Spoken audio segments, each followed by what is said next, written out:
Okay. Good evening. Welcome to the Dudley Planning Board meeting for Wednesday, August 11th, 2021. Present this evening, Mr. Richard Clark, Vice Chairman, Mr. Steve Waitroba, Clerk of the Board, Mr. Thomas Chinaki, Member, our Town Planner, Mr. William Scanlon, and myself, Guy Horn, Chairman. On our agenda for this evening, first order of business, approval of the minutes from July 14th, 2021. Everybody had a chance to take a look at those?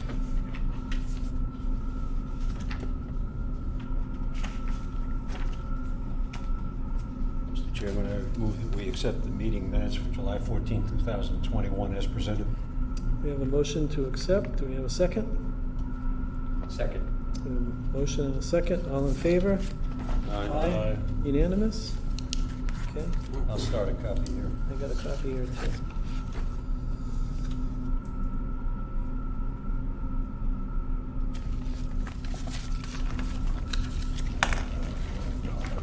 You get all of the beverages in here. I've got some copies here if you want these. You got some? Yeah, We've got I two think I got copies two going. Okay, fine. Thank you. Next on the agenda, we've got A&R plans for this evening. We have none. One. We'll move us down to standard business.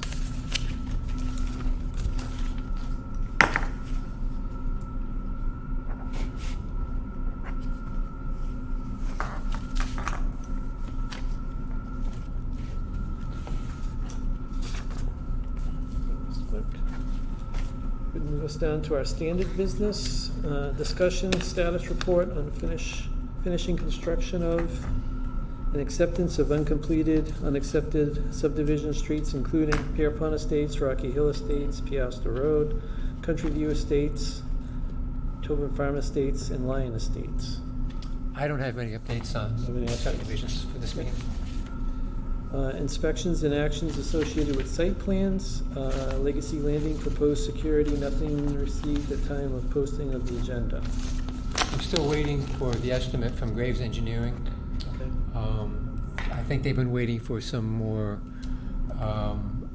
documents from the developer showing the utilities before they can come up with a final estimate for the project. Okay. So I know that there's work going on there now. I've asked Graves to go out and do an inspection of that site so that we can get a handle on any issues that might have come up. So we still don't have security on that project at this point. But he doesn't have any building permits or anything to go forward with, Not that I know of. right? Okay. Mr. Chairman, I just wanted to make a comment. So it's Legacy Landing because that was a name that was brought to the board originally, but Yes. I noticed now that in the paper, the advertisements, they're calling it Country Club States or something. Country Club Estates or something like that. Mm-hmm. So is that a change we have to make also, or do we just continue to go by? Well, Mr. Haynes has come up with some names of the streets in that project, and he wanted to run them by you tonight. He's got the main road between Airport Road and Dudley Hill Road as Country Club Boulevard, and then the short stub street with a couple of units on it he's calling Par 5 Lane. So the selectmen are actually the entity that approves street names. So I sent those names around to various departments today for comments to see if they had any objections to them, and really folks weren't really that happy with those names. They thought something more Dudley focused or historical pertaining to Dudley would be more appropriate, but absent any particular reason why not to name them what the developer wants, I think the selectmen could probably go ahead and accept those names. Those are Although just I- the names of the streets. Is he calling the development something else? Not that I suppose he can call it that. I don't see why he couldn't. Yeah. So I don't know if that's. So, as far as I know, in town, we do have a street name list that subdivision builders, when they come to propose a new subdivision, they're supposed to review the street name list and pick a name off that list. Oh. But on that particular... That bylaw was rescinded. That bylaw was rescinded? Yes. Okay, well, the other issue with that particular subdivision is because that's gonna be a private way forever. That's the way that was approved. He would, in my opinion, he would have the right to name it whatever he wants to, because it's not gonna be a public street. So, Well, that may be true, but there does have to be consistency with 911, so if there was an issue with that, then right, the town could require it to be changed. But absent that, I don't think there's any problem with those names. okay. Do you know why the street naming list got rescinded? No. I know, there was a committee put together quite a while ago that came up with that list. Yeah, because they had like all the names of the trees and all the Right, names yeah. of the presidents, and yeah, that's how we got Eisenhower and Right. Truman and. Oh, But, yeah, I know that was rescinded, or, pulled back at some point in time. Okay, I didn't So know it's no that. longer in effect. I can dig out, maybe there's a vote I can find. Mr. Chairman, if I may, I think that my recollection is the only time that we've come across names of streets as an issue was that Shore Drive combination up there off of, I forget, Bates Pond Road, or was it somewhere? Causeway Do you recall, Shores. Mr. Wetruba? No, I don't. Remember we I- did that The issue- hearing with those residents a year or two ago? Mr. Frank? Oh, yeah, right. And I believe that it was the fire chief who had a concern on names that were similar, and emergency vehicles trying to find their way to wherever they were supposed to be, Right, having yes. gone the wrong direction, having to reverse direction, and then try to find it. Right. And if the names were, I guess, somehow easily confused, it Yeah, I mean, caused problems. I see that we have a habit somehow in Dudley of doing that, because we have, Dresser Hill Road #1 and #2, Right. and we have Fairway Ave and Fairview Ave, and it's, I can see it gets confusing. And there used to be at one time two, I think, McQuaid Streets in town. There was one over by the old Pontiac garage, and then one over behind the cemetery on the way to Oxford. And one was like McQuaid Street, and one was McQuaid Ave or something like that. And it's, But honestly, I think if those roads are gonna stay private, they're gonna be maintained by the homeowners, and the developer's gonna, it's a private way, and I would think the developer would get his name conventions. I know Britley's Way was that way. That's off of, I think that's off of Dresser Hill Road #2. That's a little cul-de-sac with just 3 houses on it, and the developer named it after his daughter, because that's all, that road is, it's a 3 unit cul-de-sac, and the people that live there maintain it, so. Yeah, Mr. Chairman, my comment was purely more of a clerical nature, regarding as whether or not if the developer, 'cause my understanding is that Legacy Landing, that name came from the original owner. Yes. And now we've just changed ownership, and I'm wondering whether or not that's why the name change came. Maybe that's why it's now Country Club. I can't remember exactly what it was. It's all over you can't get the front page of the advertising there without I seeing live the right ad. next to it, and I see that sign every day, whether I want to see it or not. And I only can remember seeing that golf ball teed up in country something or other. So. Right.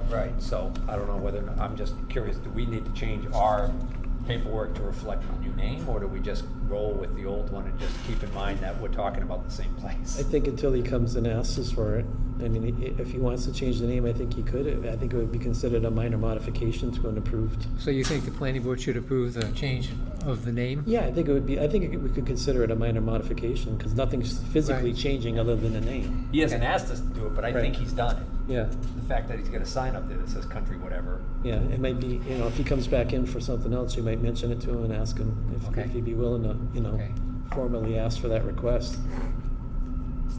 Because I think it could be granted as a minor modification. Okay. Number 3 we have down here as discussion of zoning amendments.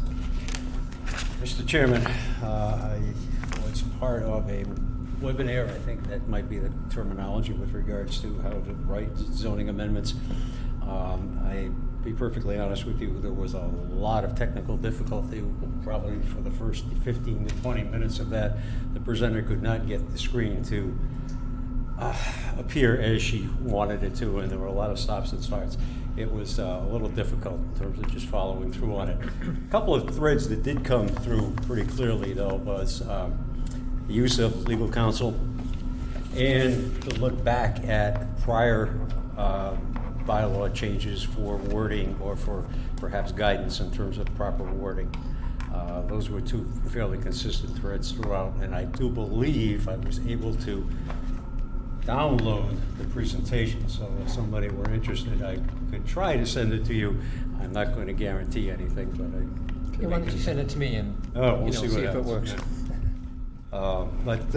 It was an interesting experience. It did prove the point that there are some folks out there that know an awful lot about these things in terms of a great deal of depth, if you will, and either have made a career or very much a hobby of their endeavors. Resources are available, so to speak. So I had forwarded to you a proposed map of the town refuse disposal district. That's in tab C. Oh, yeah. So the reason for this change is that it came about when the engineers for the solar farm on the landfill sent a map showing that the landfill extended outside the boundaries of the TRD district. And solar fields are allowed in the TRD district, but not in the adjacent district. So that brought about the need to revise the zoning for the landfill to make sure that the landfill is entirely within the TRD district. So their solar plan shows solar arrays outside of the TRD district, which they would not be able to do unless the zoning map is amended to include the entire landfill. So this proposed map, so you can see here that the landfill shows up pretty clearly on the aerial photo. And in sort of the lower right-hand corner, you can see a portion of the landfill that is to the right of that TRD boundary. So that's one area. And then sort of the northern boundary of the landfill also falls beyond the TRD boundary.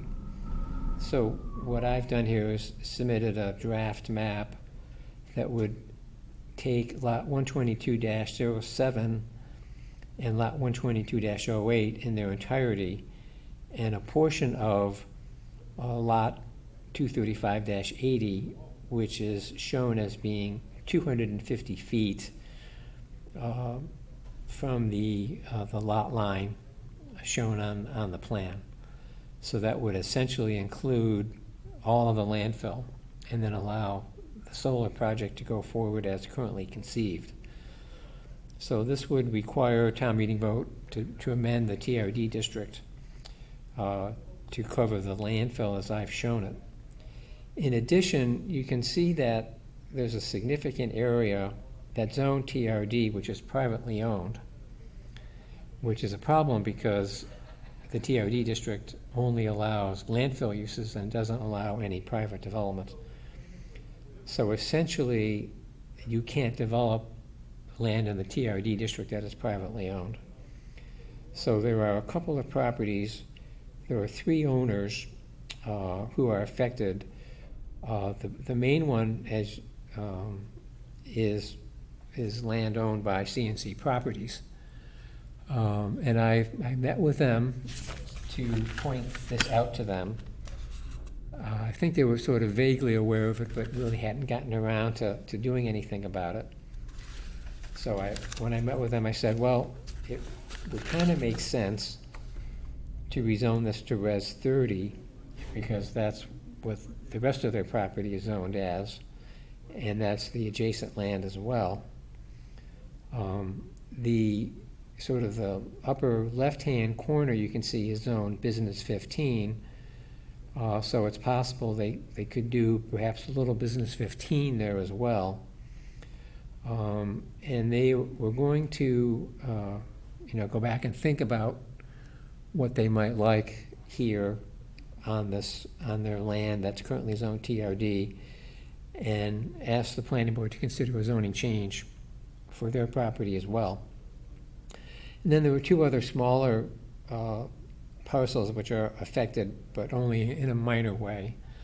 But I think we should probably try to clean those up as well.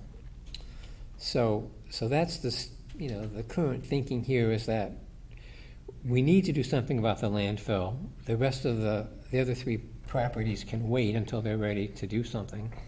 But my thought is, why not try to take care of all of this At once. Makes sense. rather than let it hang over. So I make sure I'm looking at this correctly. Are the thick black lines the delineation between the zoning? Those are the current zoning boundary lines, Okay, yes. those are the boundary lines, and the orange lines are all the lot lines? Correct. Okay. And then the red hash is my proposal for rezoning to make that the TRD district. So the only question I would have for you, Bill, is the lot 235-80, where you're putting this semicircular 250-foot swath at the top there. Is that entire lot owned by the town of Dudley? Yes. Why wouldn't we want to just make that all TRD, so that if they want to enlarge the solar field, they have the option to do that? Well, that's all wetland on the bottom. The plan is to put the solar field on the landfill. Just that. In the old Right. landfill. So Okay. that, Alright. whether the town would want to develop solar somewhere else, I don't think we have any intention of doing that, but it's possible, and if they ever wanted to, then it would require a zoning change. It's all over here, though. Is this all the town land? Yeah. No, that's Yeah, privately that's owned. TRD. You see the TRD label? Yeah. That's privately That's owned. privately owned. This whole parcel right here is privately owned? Yes. So I'm not seeing, where does this lot line go? Does it go right here with the? Yeah, the town owns this, but the town I owns this can piece pull too. this up on the GIS if you Okay, want. Yeah. I thought we were talking about this little piece that's privately owned, and this little piece, I thought this was part of this. Yeah, no, this is, that's all theirs. And they have what, frontage here? Yeah. Mr. Chairman, do you want me to pull this up on my GIS so that you If can you would like to, sure. see this better? And then everybody at home can see it too.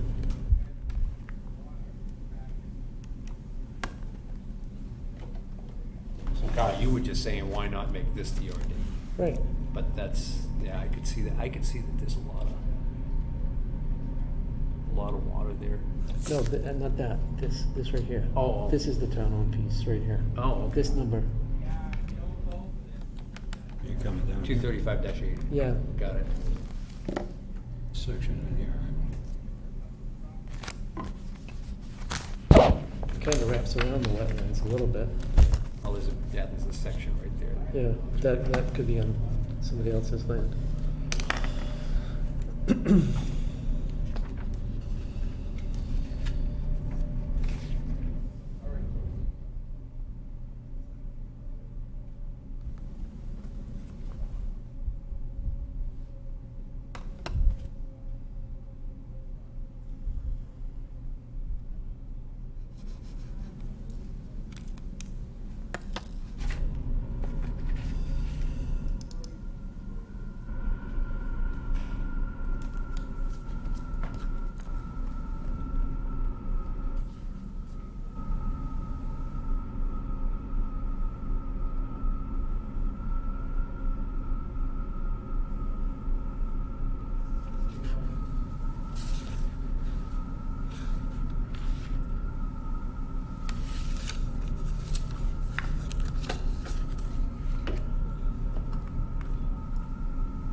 So here's the TRD district. Can you see that okay?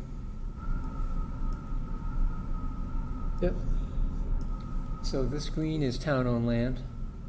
So you can see the town owns a significant amount of property around the landfill. This is the TRD district, which is currently owned by a company called C&C Properties.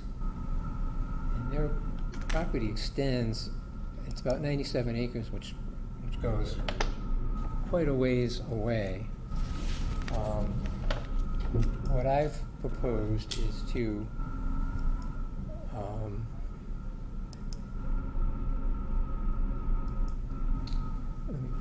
landfill again so we can see it.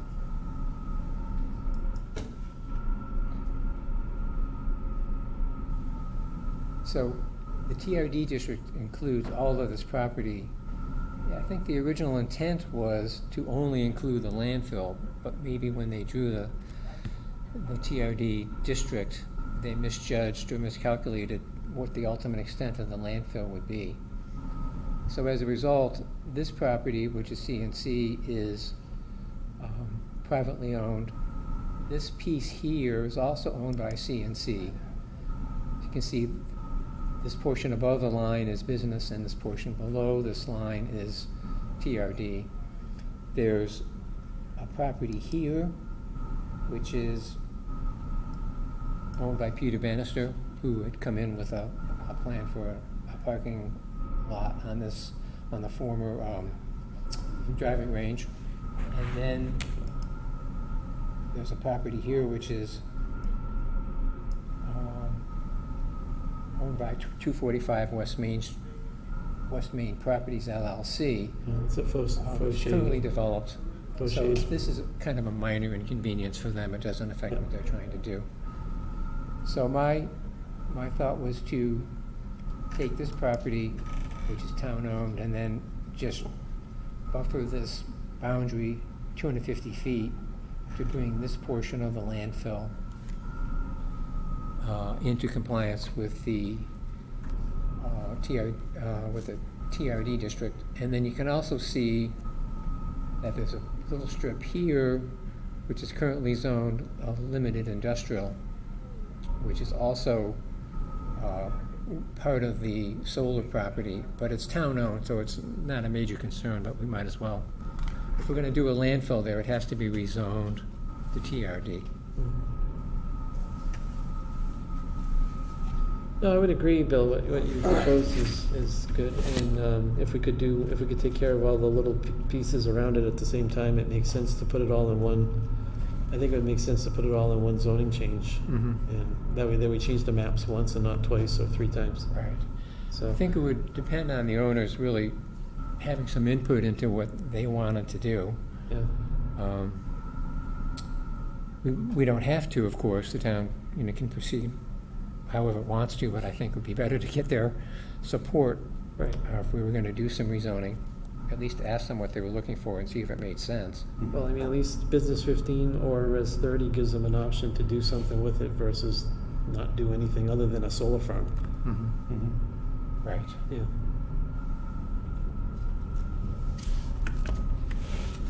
Okay, that's great. And then what was the next one that you were in the package, the one about the storage facilities? Well, we talked about doing some zoning amendments this year, and one of them was the self-service. Didn't know whether you wanted to try to move on that in the fall town meeting or wait until the annual in the spring. If you wanted to do something now, we could identify certain overlay districts. So what I've done here is to identify where the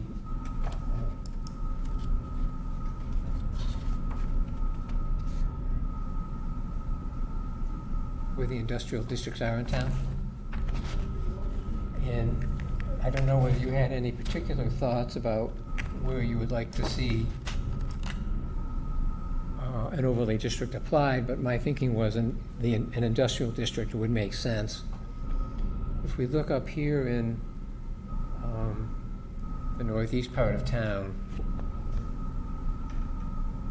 there's a large LI 87 district up here, but there's really the only access here is off of Oxford Avenue. So if we were going to consider this area, which perhaps could make some sense as a self-service storage location, this would be possible. I've included some of the environmental features here, so you can see the floodplain covers around the French River. This LI 43 is primarily in the cemetery, so that probably doesn't make any sense. But if you wanted to, we could look at some area along Oxford Avenue as a possible overlay district. Doesn't appear to be too heavily developed. If I turn on, the open space and the town on land layers, again, nothing really pops up there. I've got buildings already turned on, so there doesn't appear to be much along here that would influence whether someone could go ahead and do something there. Where's the bridge that crosses over into Webster on that map? Is it right? There's this road comes in Cemetery here, Road. right, and then I That's think the the road's bridge. right about And there. then you come down Cemetery Road and it comes back out to Oxford Ave, correct? Right. This I road noticed loops. right there, there's this pocket of Reds 30 that starts right there. This? No, up above it, right where it says Res 30. Yep, here. Yeah. So there must have been existing houses there, and that's why that remained Res 30 when the rezoning was all done in that area? I would assume so, yeah, probably. Okay. Would make sense.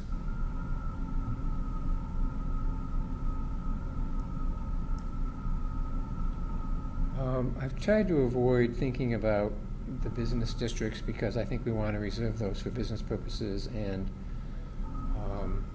So the interesting thing about that property down there on Oxford Ave that was zoned by the town as light industrial, which seemed like a great idea at the time, the problem with that property is that there's no sewer down there. There is, So that- there is now. Well, it goes by there, but it comes from IPG. I and believe those- Oxford, Those yeah. properties in Oxford, and then It goes to Webster. it goes to Webster. But the deal was cut that it was built large enough to service that property also. Oh, really? Yes. Oh, okay. All right. Well, because what I was going to say was that might be the perfect location for that kind of a business because you really don't need a lot of sewer for self-storage facility. Right. You maybe like an office with one bathroom, So, and then the rest of it is just garages. So, yeah. so Bill, what would be the issue if we tried to do an overlay district that was inclusive of all the industrial and light industrial areas in town? I know last time we tried to do is that exactly what we did last time? I can't remember. well, the issue was you don't need an overlay district if you're just going to allow it in all the industrial districts. You just amend. But if you have the overlay district, that means that every time one comes to fruition, that it comes to town meeting and people get to vote on it. So you could do an overlay district without actually designating locations where it applies and then Okay. wait for somebody to come forward. That's a big lift for somebody who wants to do a self-service storage facility to have to get a zoning change through town meeting. So they could do it, but, they may not want to. Because I know the issue with the light industrial and the industrial areas in town is, prior to, I think it was about 15 years ago or maybe 18 years ago now, that they changed the zoning so that it was not, you could not build residential in the industrial areas. But prior to that, you could. So there's a lot of areas where it's zoned industrial and there's houses and already, neighborhoods already built. And I'm We sure, ran into that on Fish Road. right, and I think a lot of people would be upset if, they live in a neighborhood that was built in an industrial zone and then the next door neighbor turns into be a self-storage facility where people are coming and going all hours of the nights Right. because it's, pretty much automated. You just go in, punch a key code, the gate opens, you go put your stuff in, take your stuff out, close, all the lights go on automatically. They're all motion sensors and, I think people may not like that, but that was my idea last time with having the overlay district, so that way there, if such a thing happened to come forward, at least it would get to go to town meeting, and if the residents opposed it, then they could stop it at town meeting versus Sure. having the planning board have to try to stop it.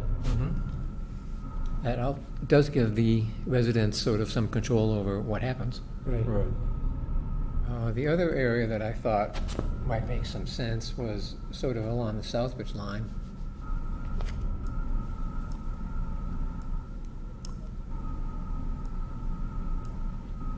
So, a lot of this is zoned, is floodplain on the northern side of Route 131. There was some property here, but there's very little frontage or depth on this side of the road, but on this side of the road, it might be possible. You can see there are some lots that are already developed in through here, but this lot, for example, appears to be available maybe a little bit up here along by the town line. So that area could make some sense.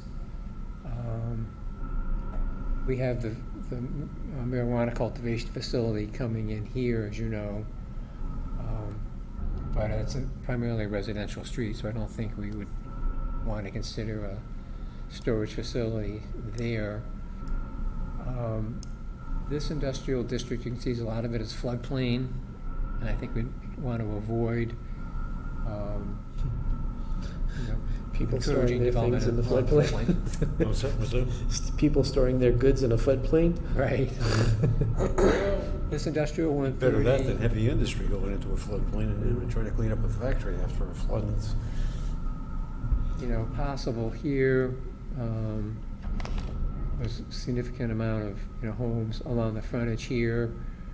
Not much frontage on the other side. So that doesn't really appear to be that suitable to me. We have this area, a lot of it's conservation land, and a lot of it's developed already. So, and there's some floodplain in here, so I don't think this district makes sense.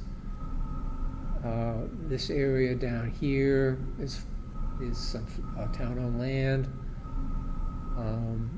Maybe down there is possible, but doesn't appear to have much access. Some of this land up here is again open space by the Dudley Conservation Land Trust, and Nichols College owns some property here. So when you look at it, nothing really jumps out as being, really good industrial land for this kind of purpose. What's down on Schofield Ave, going out the southern, Towards Connecticut. 12 towards Connecticut? So we have this industrial 43. You can see a lot of it's developed already. Yeah. There's some town-owned land here. There's some floodplain development already here. More floodplain, more open space, more floodplain here. So. What is that business 15 down on the corner there? Possible, yeah, I suppose. There's nothing really there now, is there? How did that get sold, business 15 way over there? Isn't that the mill? The mill's there. The mill's there. Yeah, but Back in the mill. That must go way back in. but then you would think it would be light industrial or industrial, right? You would think.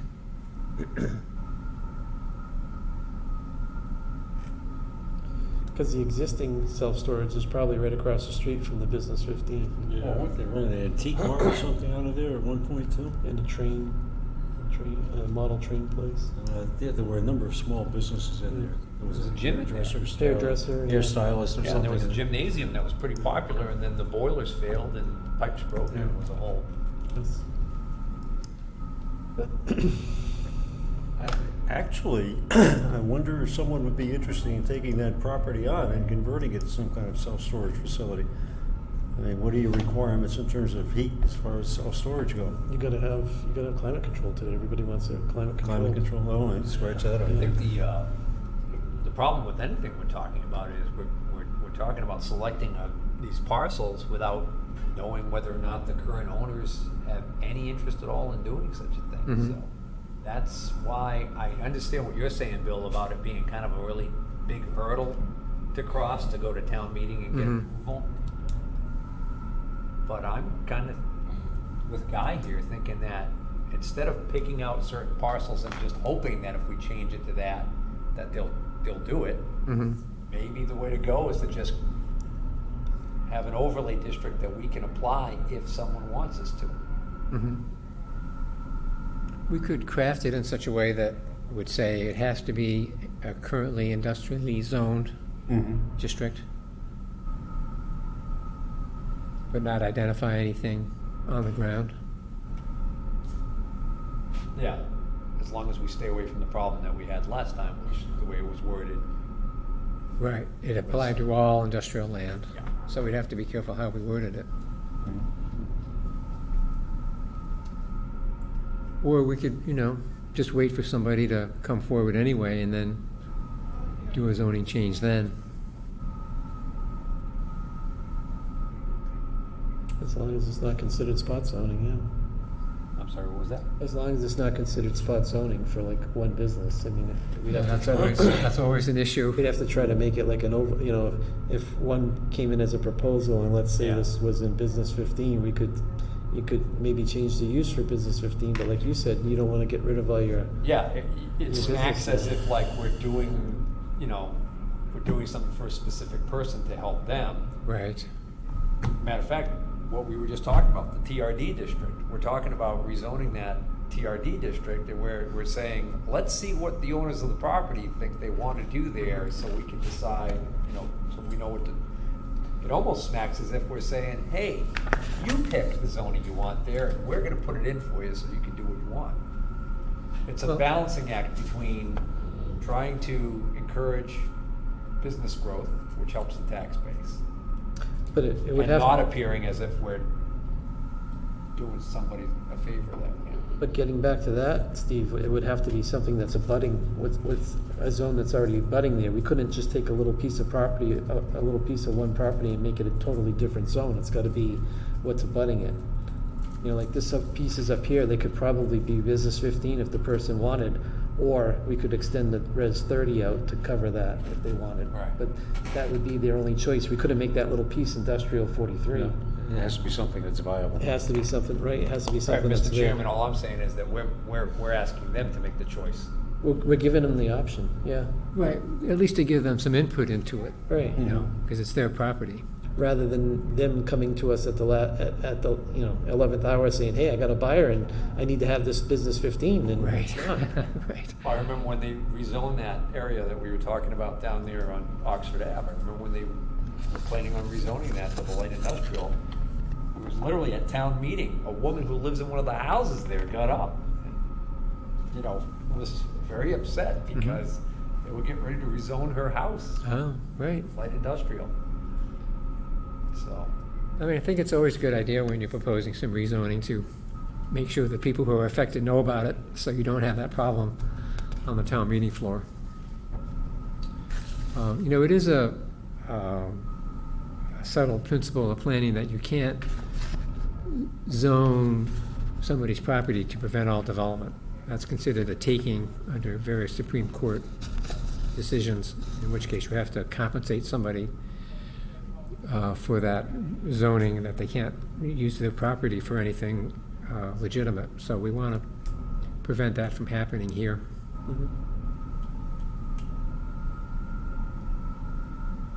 So is it sort of the consensus then to see if we can just get the language of the overlay district in place without actually settling on specific locations? Or do you want to just think about it some more? So if we take no action, we basically wait until somebody who has a piece of property in town thinks, hey, I'd like to put a storage facility here. Goes to get a building permit, and the building inspector says, you can't do that, it's not zoned for that.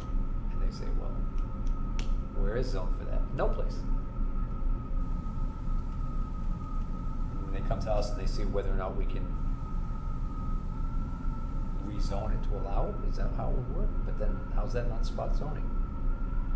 Yeah, that's pretty much spot zoning. Right, that's Unless what you the have an definition overlay. of spot No, zoning. well, yeah, if you If you have an overlay you wouldn't be district. able to approach it for one parcel. You'd have Right, to so- look at. So then, we can't wait, we can't take no action and just wait for somebody to come forward and say, hey, I wanna build a self-storage facility on my property, and I need the zoning changed. We can't do that, so we're gonna have to take some kind of action. Right now, though, all the mills are in a mill overlay district. What if we added that use to the mill overlay district? Doesn't really hurt anything. Say that again? all the mills in town are in an overlay district. Sure. What if we added that use to the mill overlay district? Self-storage facilities in the mill overlay district. Well, that's It's a start. Yeah. that's a start. There and were it's- really then two districts where you could do that then. One would be the old Stevens Mill. Right. And then down there, the old Ethan Allen property. And isn't the Way one down on here. Schofield, isn't that, Packard that's Pond. included as Yeah, well? that's included as well. Because we know the Chase Ave Mill is Yeah. going to be a They have marijuana plans for facility. that, You know, the Stevens Mill is going to be self-storage. residential. That would leave the Packard Mill, which Yeah. is basically, and what about the mill that's over by the dam? Excuse On me? the other side of the river, or is that in Webster? No, the one that's in, out in West Dudley heading towards Southbridge. There's Oh, the old paper mill? The old paper mill, yeah. Is that included in the mill? Mill, no, I don't think that's part of the mill overlay district. I don't think it is. We know, Bill? Say that again, please? Going out towards Southbridge, the old paper mill, so to speak. It's not, Where, it's not? not in an overlay district, no. Where industrial transfer and storage is. So this hatched area is the mill overlay. So there is one here off of Lock Place, which is pretty much vacant, I believe. I don't know, there must have been a mill there at some point in time. We have the Stevens Mill, and there was some Oh, additional yeah, land. that was the old dye house. Yeah, there is additional land there, and I think the old Packard mill there's additional property. They used to store school buses there. Right. So there's got to be some Land. amount of Vacant land. vacant land adjacent to that, whether that's part of the district or not. So there's this portion of the Chase Mill property, but that's pretty much floodplain. So that wouldn't make sense. And then there's this other district, the vacant Stevens Mill building off of Schofield. So theoretically, this could be, and probably will be, demolished at some point in time. Right. So that would give us two options if somebody was looking to do one that's on Ardlock Place plus the one that's where Packard Mill was. This is the old Ethan Yeah, Allen. where we currently have a self-storage unit. What is that zone? Is that It's Res 30? it's across the street from that. Is It's that part across of the that street. Res 30? It looks like it. Or, yeah, it might be Res 30. It's right there by Ridge Drive, yeah. I think it's that large square right where it says Avenue. Yeah, and Ridge Drive is all Or residential no, maybe houses there, maybe so- maybe it's the one down where it says Schofield. See how they got the long buildings Yeah, there already? yeah. That may be it right there. That piece So of it is property. Res 30. Yeah, Down here by the S. yeah. That might be the current self-storage right there. How long has that been there? Seemingly forever. Since I've been here, 20 years.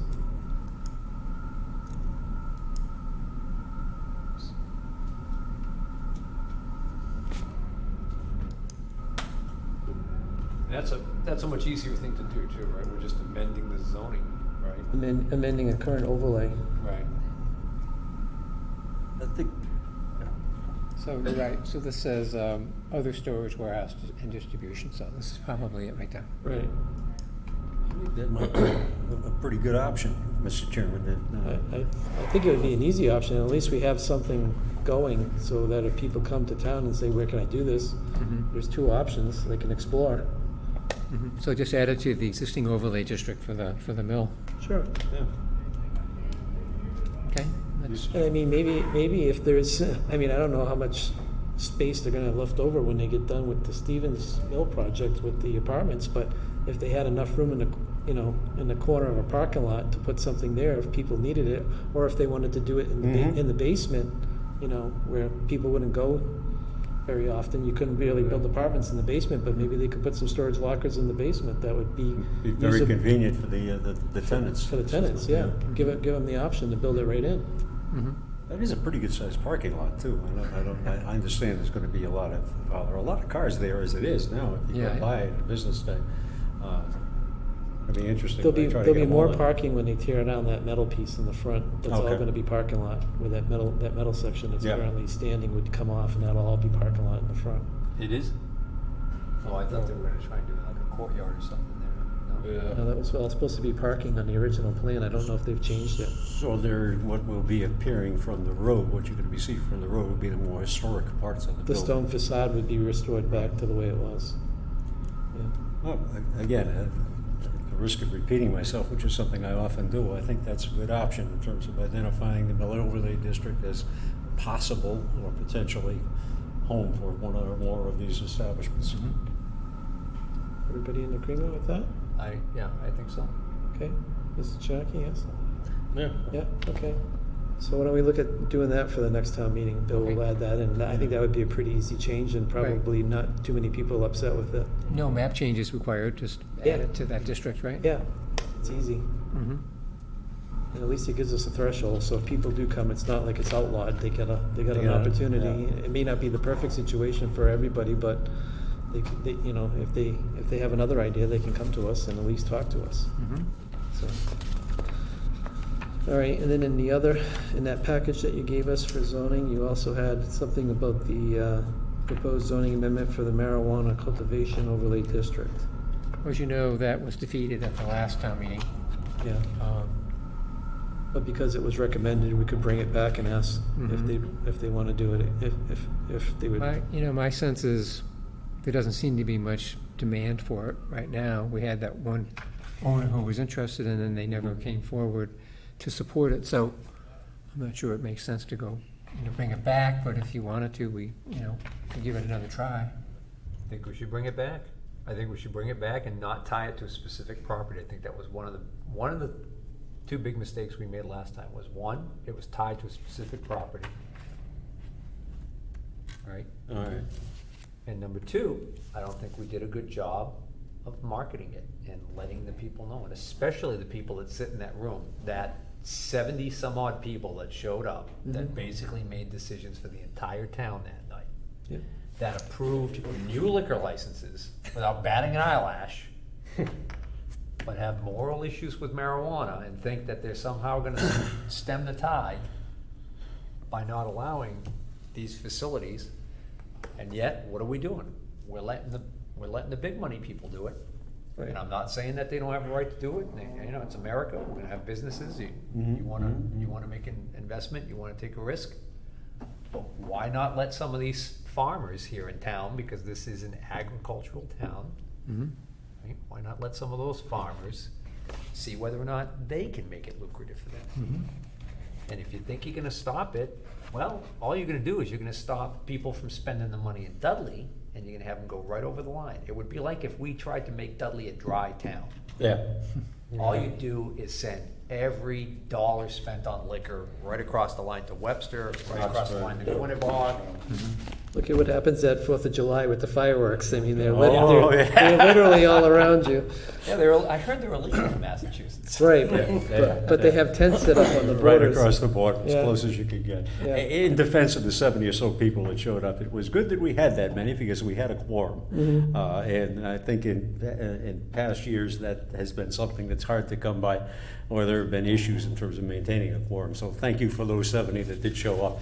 To your point, though, I agree. I think the thought, Mr. Chairman, excuse me, going through you, the Corbin Road concept, that using the words Corbin Road, I think people had a hard time getting their minds around the idea that somebody would be growing pot on Corbin Road. I don't know that it just didn't kind of ring with the voters, if you will. And maybe we didn't sell it.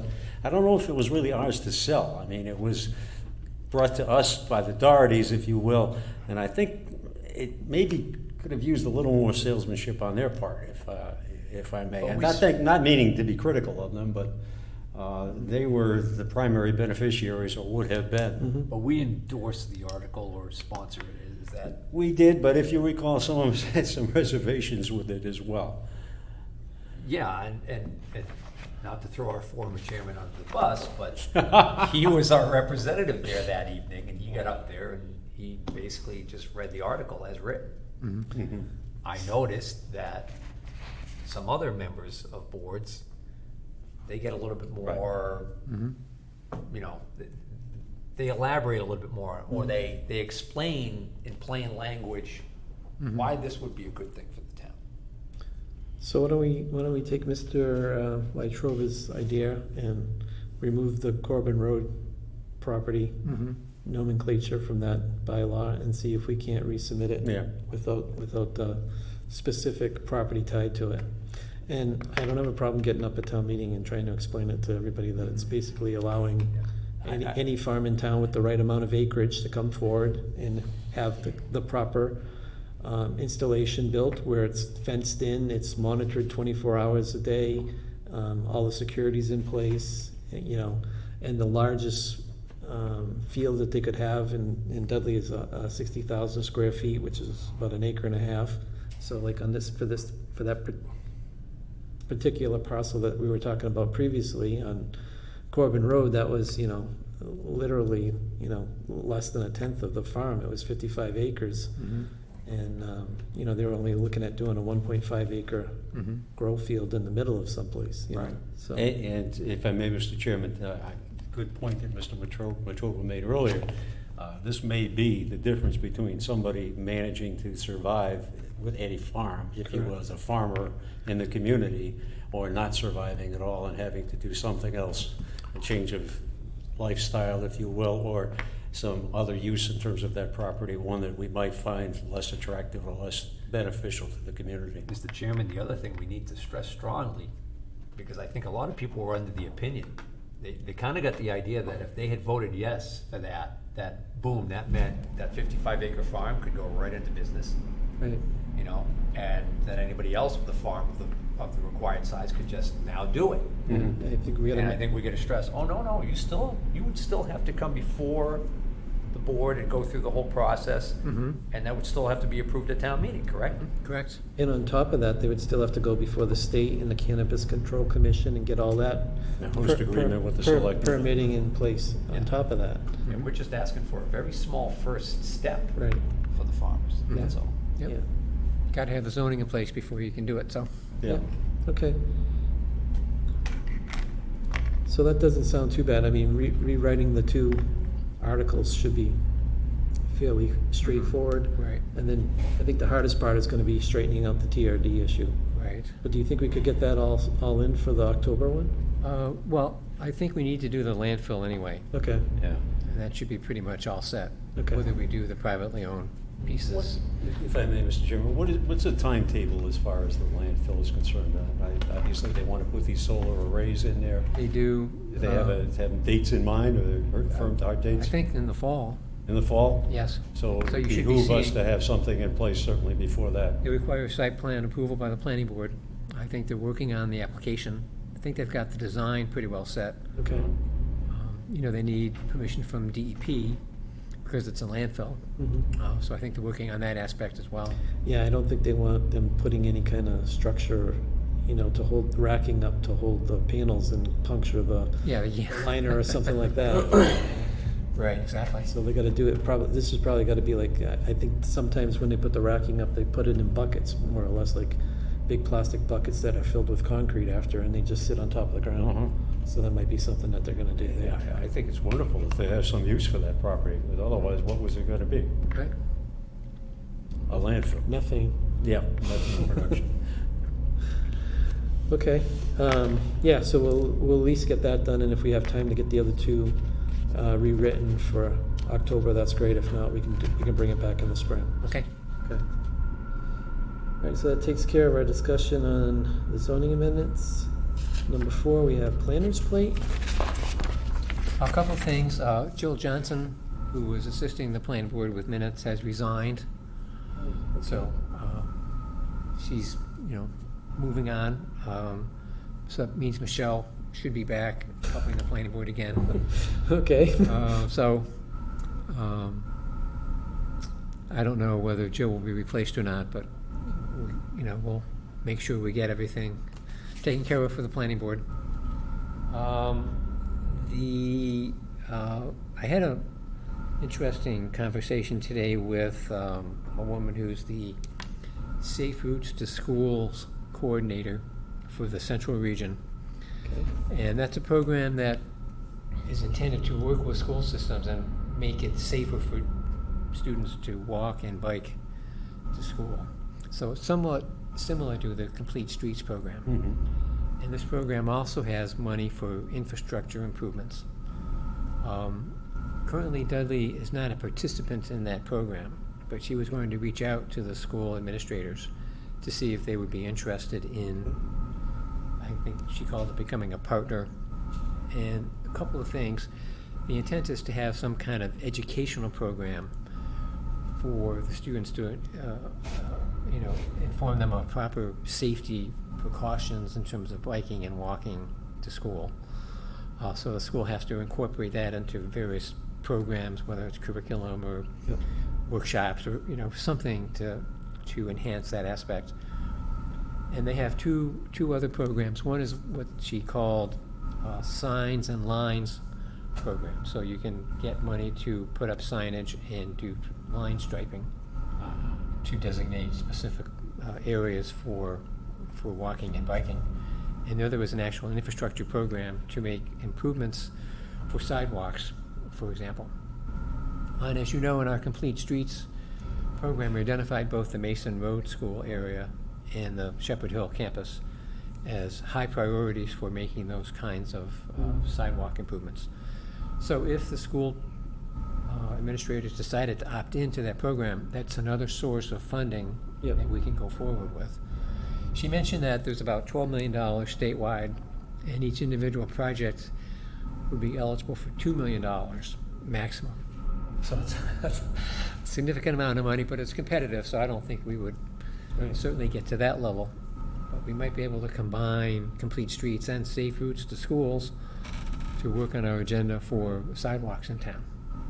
Yeah, I did reach out to I talked to Michelle this week and did reach out to the town administrator because I wanted to see if there was anything that we could have done to get our meeting with the Board of Selectmen pushed up, because I don't feel that, meeting with them in September and trying to have a submission for the state by October 1st is going to be a good situation. I mean, we need to be doing it right now. Unfortunately, I didn't get a call back, but I did, when I talked with Michelle, one of the things that popped into my mind that we could look at, I think we all talked about it before, that, maybe for our first submission, we should go with something very simple and very, maybe very easy.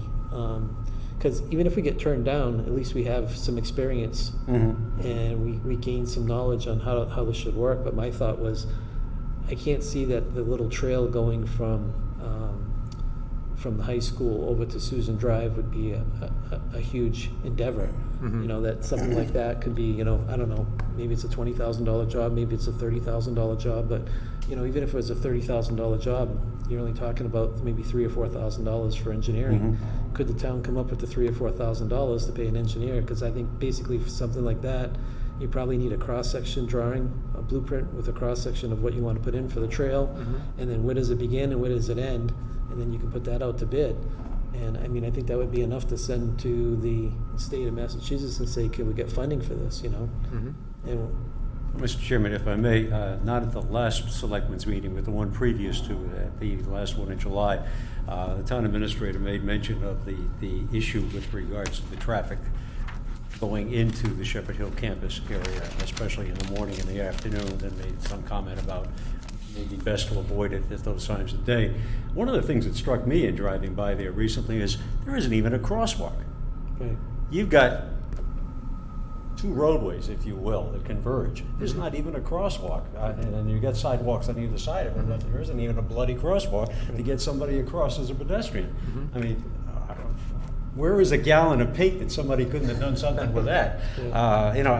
There's some of this stuff is almost so simple and so obvious, and I think that's what he was really speaking to too, is no one ever envisioned, I don't imagine, maybe they should have, the kind of volume in terms of traffic. He also made mention of, and he said he obviously hadn't any scientific study, but the amount of traffic on the roadways that you see in town now is so much greater than it would have been, you mentioned 20 years ago. Right. And as I look at the old master plan, it's talking about some 15,000 cars a day on Mason Road. That's certainly, well, with the construction right now, I'm sure that's a lot less. But when everything is finally resolved up there, that's going to go up, and then 15,000 will be a memory.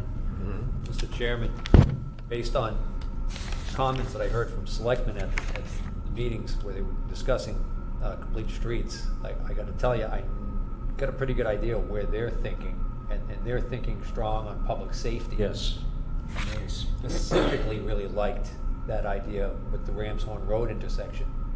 They specifically brought up how several of them have, on several occasions, witnessed students running Right. on the street there that leave the school campus and are running and doing warm-ups and track and field and everything, and going around that horrible corner there because the sidewalk just runs out, stops, and then they've got to deal with that. So I think that's going to be where their head right now is.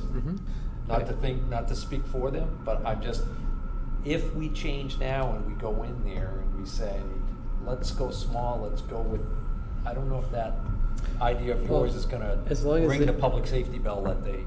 As long as they, they realize that a project like that could be a $200,000-300,000 project, that means you gotta come up with $20,000-30,000 to fund the engineering.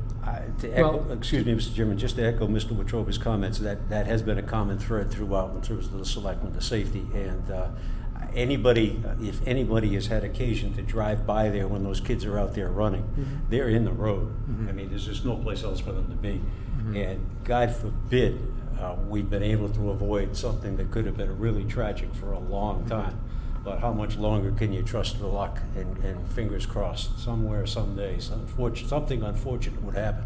And we're better to do something ahead of it instead of having to do it as a reaction. Because there's going to be not only money spent then, there's going to be a lot of emotion and probably some legal action as well. Because these have already been identified and everybody is pretty much aware that these are issues.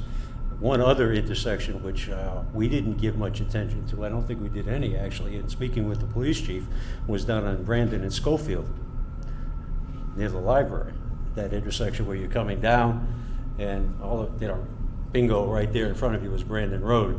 And, I'm sorry, Brandon ends and you're on to Schofield. Now, apparently that is an issue with him in terms of a safety concern. I remember we discussed that. Where does the state highway end there? Yeah, no, according to the chief, it's further down. That is the towns, according to what I recall from the chief's conversation with the chief. Which is unfortunate because when we were having all the preliminary discussions Yeah. and looking at the maps and everything, it was like, we kind of like, West Main Street, that's out. Right. Route 12, And, yeah. well, and all of Route 12 was pretty much out of the discussion. we can't do everything anyway. We do have a number of things on there. But again, to echo Mr. Wetruba's comment, the Board of Selectmen have been pretty consistent, the membership over the years, in fact, in terms of public safety. And that intersection is one that begs for something to be done. One other point, I did ask Graves Engineering whether they would be interested in working on this for the town, and they said that you have to be a Mass DOT approved engineer, and they are not. Okay. So they are not able to work on the program. So that would lead me to believe that the engineering's gonna cost even more money. Well, Yeah. the other, to that point, It'll be limited.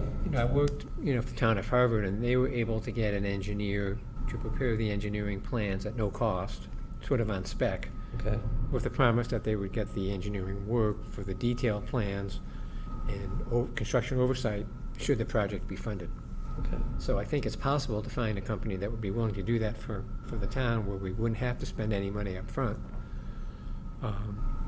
So it's kind of a thought to work on that aspect of it and just get somebody to do the plans at no cost. Would you have any time to look into that, to see if there's anybody around here? Sure. I mean, if you could just identify the companies, I mean, I could call them, or Okay. unless you wanted to call them directly, but Sure, I I mean. could call the engineer who worked on that program for Harvard and see if they'd be interested in working in Okay, Dudley. yeah, Engineering firms are always looking for work, and if that's what they have to do. yeah, and I mean, it's, if it's almost, if we can do it that way and guarantee them the business at the end, that's, Mr. Chairman, if I No, may, oh. I'm not sure how the mechanics of how we would promise something to a contractor, to Well, an engineering firm. Engineering is exempt from It Chapter is. 30B procurement laws, Okay, so you can pick an engineer and go with them if you want to. excuse me, thank you. So I'm just curious, the engineer has to be DOT approved? Yes. I thought that some of the larger towns and cities, that they actually have their own highway departments do the engineering on these projects. How do they do it if? Yeah, I guess, I don't think they could, given the requirement of the program. I thought that that's one of the things that we had learned, that some towns actually use their own highway department to do the engineering on some of these Yeah, projects. I mean, it's clear in the guidance. You have to use a DOT-approved engineer, so Okay. maybe. Well, I don't know, maybe some maybe some they- departments are Maybe- DOT. yeah, Yeah, I'm sure Well, they- there are a number of exceptions in Mass General Law for the city of Boston, for example, so maybe that extends to some of the larger communities as well. But, you know. So there's that. The other issue for the public, Bill LePage has resigned from the planning board. Okay.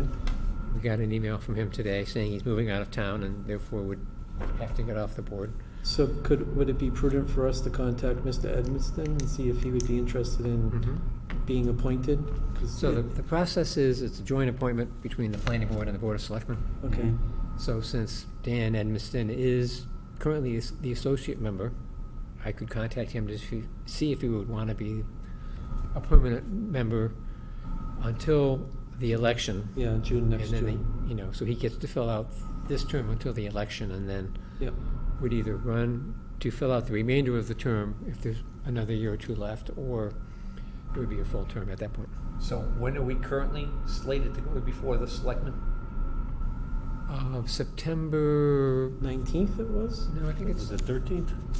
I thought they moved it back. I thought They moved it back a little they bit. did yeah. move it back, something like the 13th or thereabouts. Okay, Okay, so my question is, if you reach out and Dan says that he's open to that, see whether or not he can attend that meeting, and maybe we can get the selectmen to appoint him right there.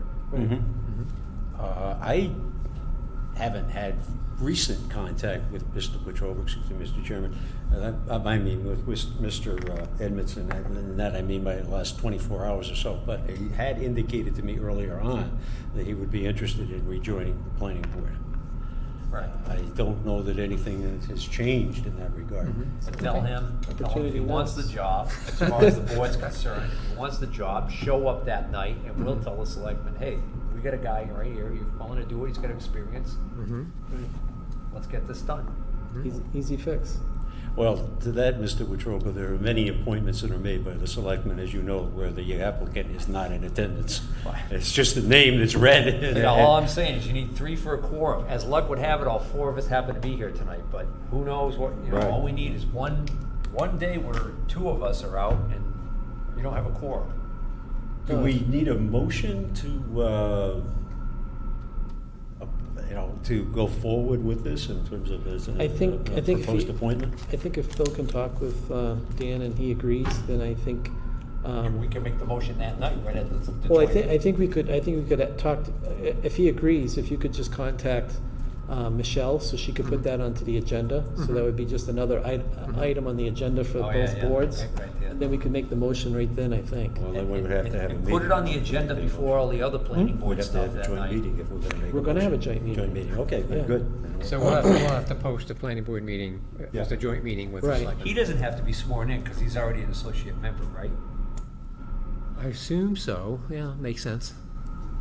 If you put him on the agenda before any other planning board stuff that evening, we get him appointed, and then he's a. I don't know if you get sworn in if you're the associate member. That's a good question. I don't know. You'd have to talk to the town clerk. Well, excuse me, but the associate member does have some opportunity to vote, given certain circumstances. If- On special permits. Yeah. Right, and if a so member- that would kind of suggest that you would have to have been Sworn sworn in, in if you maybe, were gonna be yeah. able He to do did, that. he did get sworn in as the associate member. Okay. Oh, all right, so then, We may want to verify that he has been sworn in, though. yeah, make sure he's. He told me he did. He did? Yeah, Oh, so- okay, all right. good. And So then then, yeah, find get out a- find out if that would work for a full member, or Mhm. if you'd have to get Right. re-sworn in. Yeah, maybe he has to get a new card. They give you a new card. I don't know. Good point. Because if we have one more voting member with us that night, all the better. Yeah. But it would be good if we could take care of it all at the same time, if Yes. he's willing.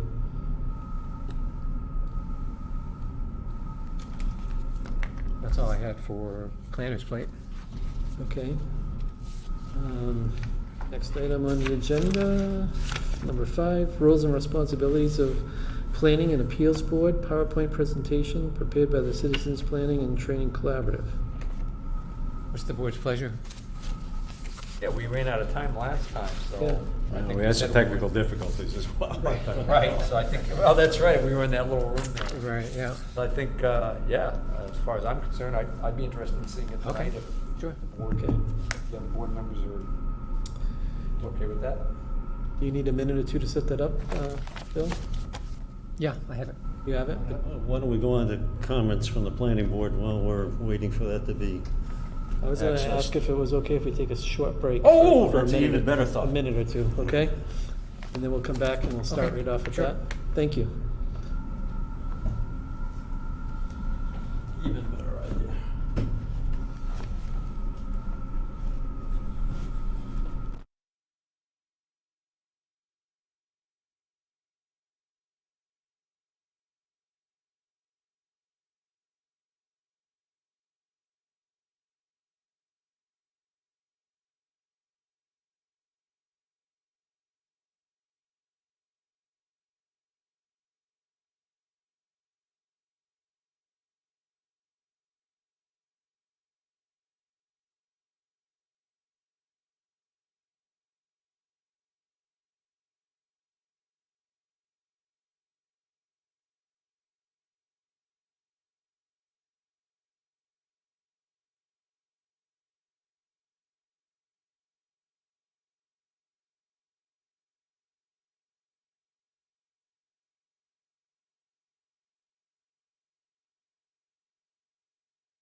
Having technical difficulties again. Uh-oh. Well, next try will be the third strike. We can always put it on the next agenda. It's not a. You can't get Here, it, see what Bill. happens. Technology it's amazing what can be done. There you go. There's- Let me just reboot here and see if we can get it to come up. Maybe we have corrupt file. We'd have to get a Chromebook. If you want, we could move on. Yep. Other items on the agenda. Yeah, comments from the planning board? Do we have any comments? What do we have coming up in that TIF discussion? So for the Stevens Mill, Yeah, what can I expect, I guess, is what I'm asking. the intent of, so the state has a program called the Urban Center Housing Tax Increment Financing Program. And the Stevens Mill folks are interested in being designated. So it requires creation of a TIF zone and a TIF plan. And the firm of VHB is preparing the plan and the zone for submittal to DHCD. So the Department of Housing and Community Development, which is the state agency that oversees that program. So the intent is to submit the draft plan later this month, get comments from the state, revise the documents if necessary, and then go to town meeting for approval of both the TIF zone and the TIF plan. And as part of that program, the developer is eligible for a tax increment financing deal, which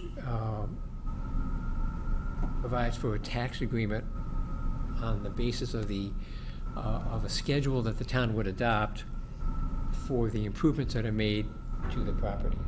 So the current base value would remain unchanged, and the town would still get the tax revenue based on that value.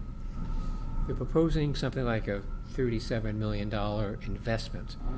So the town could tax that in full value, and which would be a very large tax bill for the developer. Instead, they're asking for a tax agreement which lowers that tax amount for a 20-year period. So by approving this TIF zone and plan, it makes the developer eligible to do a tax agreement. And they're asking, so the selectmen are currently negotiating with the developer on the amount of the taxes that would be required based on this tax agreement, this tax increment financing agreement.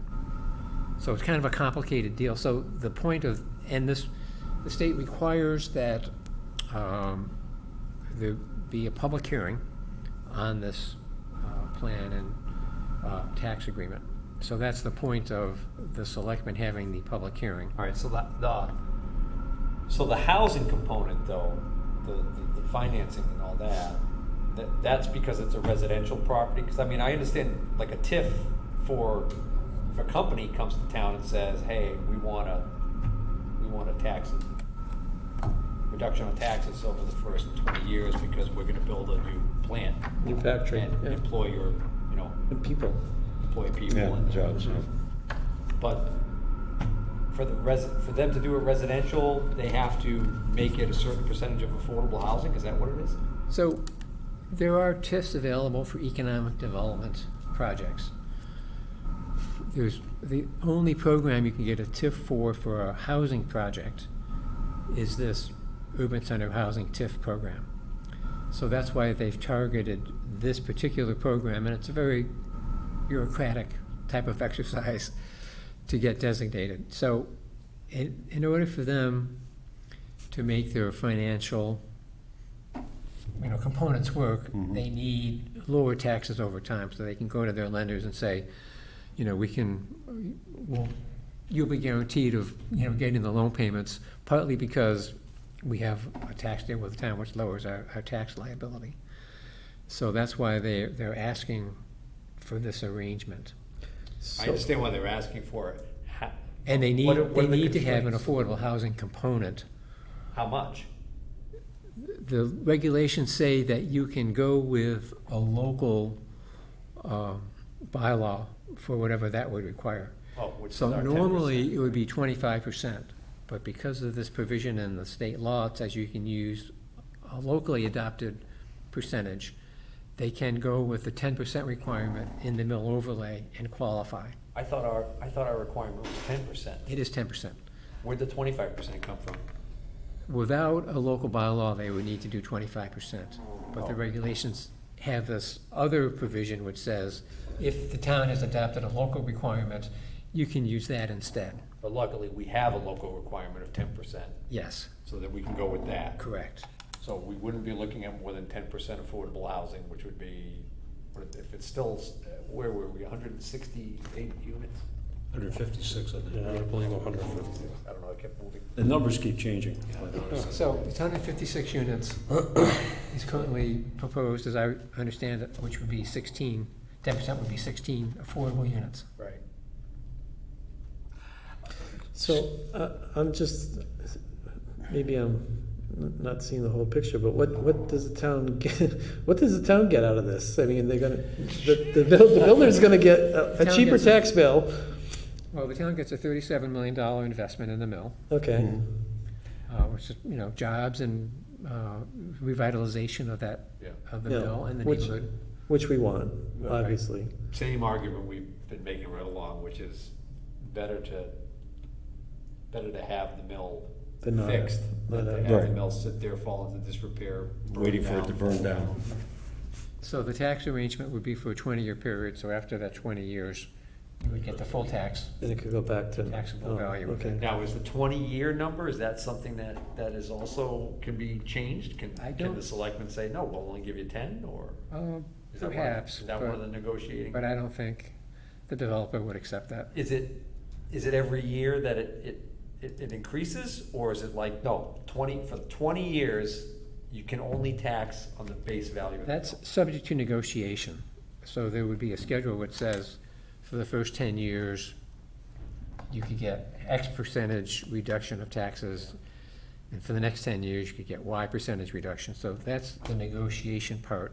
When does that negotiation take place? Is that an executive session, or is that? I believe so, yes. And then at some point, Has to be it would approved be by town presented to the meeting. voters. Has to be approved by town meeting, I believe. What I'm referring to. Yeah, I'm not clear What I'm on- referring to is the master plan, the Right. 2000 master plan, and that indicated that there were 3 TIFs in effect at that time. One was for Gentex, one was for Webco, and one was for Toltec Fabrics. And it's indicated in here that all TIF project must be approved by town meeting. I don't know that there's anything been changed in terms of bylaws since that date. I suspect not, because I don't think this is something that's very common or very much an issue in terms of Dudley going forward. Well, we did give a tax TIF to Hanky Sass and Wolf Okay. on Schofield Ave when was they built another their one. new facility. Did Gentex get one? Gentex got one. when they built their new. That would be a conventional TIF Yeah. as an economic And there development was project. also mention of one that was proposed for Coco's Machine incorporated on Oxford Ave, but hadn't been approved as of the publication of this. Right. I think If I that's may, the Mr. only Chairman, been one. what has changed? It seems like this thing was marching along, and everything seemed to be pretty much in agreement. The selectmen seem to have a handle on it. Are these things changing at the last minute here? It sounds like they're looking for some kind of additional financial relief, if it's through the state, I guess in this case. That's a new event or a recent arrival on the scene? Well, they're trying to get as much as they can, obviously, Right. because it's a very expensive project. Right. And in order to make it feasible, they need, as much relief as they can get. So it's kind of a moving target in terms of the financial arrangements, which Right. we're not really a part Financial of. I don't, backing, right? I mean, if they were able to get enough financial backing, they would go with the original plan, which was ask us to waive the 10% requirement and just go with all market value. right, then they wouldn't be eligible for the TIF. They wouldn't need the TIF if they thought it was gonna be lucrative enough. Right. Enough. But Which- somebody somewhere must have ran the numbers and said, I thought I remembered seeing them make a presentation at one point where they had the financing all locked up or everything was done but crossing the Ts and dotting the Is. But that changes on a daily basis. I understand and appreciate that, but the information that was presented would have led one to believe that what is happening now Well, I'll would tell have you been from- unnecessary or even unthinkable. from But I a think real it's- estate perspective, it could just be a little bit of nervousness too, because now the talk is, it's looking more and more like it's just a matter of time before the housing bubble bursts, Oh, that has to happen. So how would you like to be an investor in a? Well, again, the presentation that I think I'm remembering was of some time ago, so obviously much has changed, or things have changed, but I think along with that, my assumption was that this thing was going to be a lot further along than it is now, and there would be at least some visible signs of construction on the site, and I haven't seen anything going on down there. So, There's a couch out front. what's that? There's a couch out front. Oh, I know, the town has been after the management team to keep the building secure and prevent people from going in and that kind of thing, so they are cooperating in that respect. right, well, They were just gonna do a new opening for the remake of the Friends franchise, sitcom. Bill, can I ask the question? The thing that popped into my mind, does the town benefit more, or do they get anything else? If, on this project, if the developer was to do the 25% affordable housing versus the 10%, would the town benefit in any way, shape, or form more so?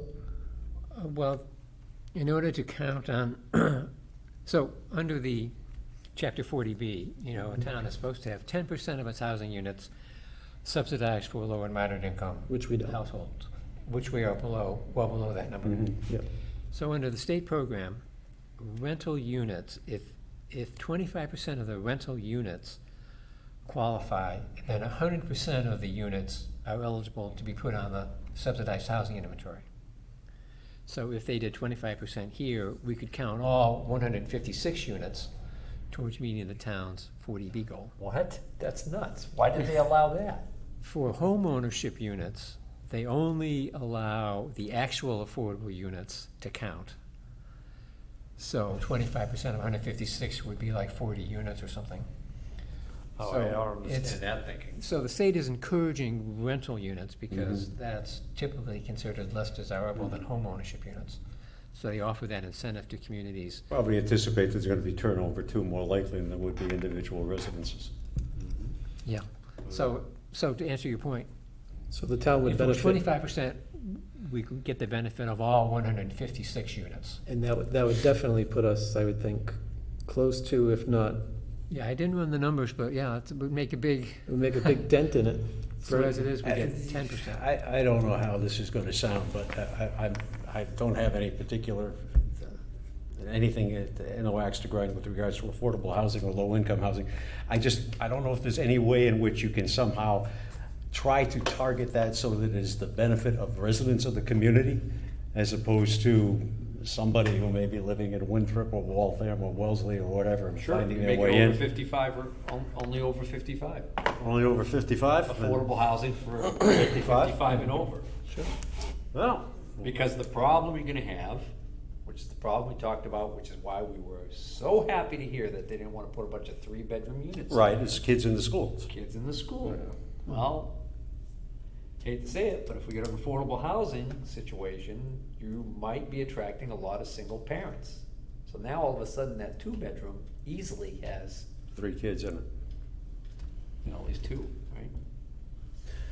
But the town could the town do what Mr. Wetruba just said? Look at doing the 25%, but making the 25%, or some portion of that 25% 55 and older? Mr. Chairman, to my point earlier, though, if I may, if that single-parent family with 3 kids were someone who's currently a resident in Dudley, and this becomes a more affordable living situation for them, it's a wash. There's no more 3 kids, there's just the same 3 kids.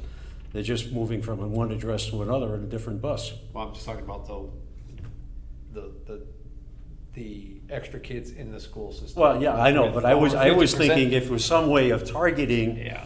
this kind of, it's kind of a benefit, if you will, making the availability of this as I see it to some members of the community. If you could target the members of the community Right. in town, those people in town who are suffering from some kind of distress or stress in terms of their current rental bill, and just move their location from Street X over to the Stevens Linden location, you haven't effectively changed the school population. All you've done is just change the bus group the kid might be on, if you will. The other thing, What's that place up over by Hubbard, up by Harrington Hospital on Thompson Road? Christopher Heights? Christopher Heights? Christopher Heights. So Christopher Heights has like a long waiting list of people trying to get in there.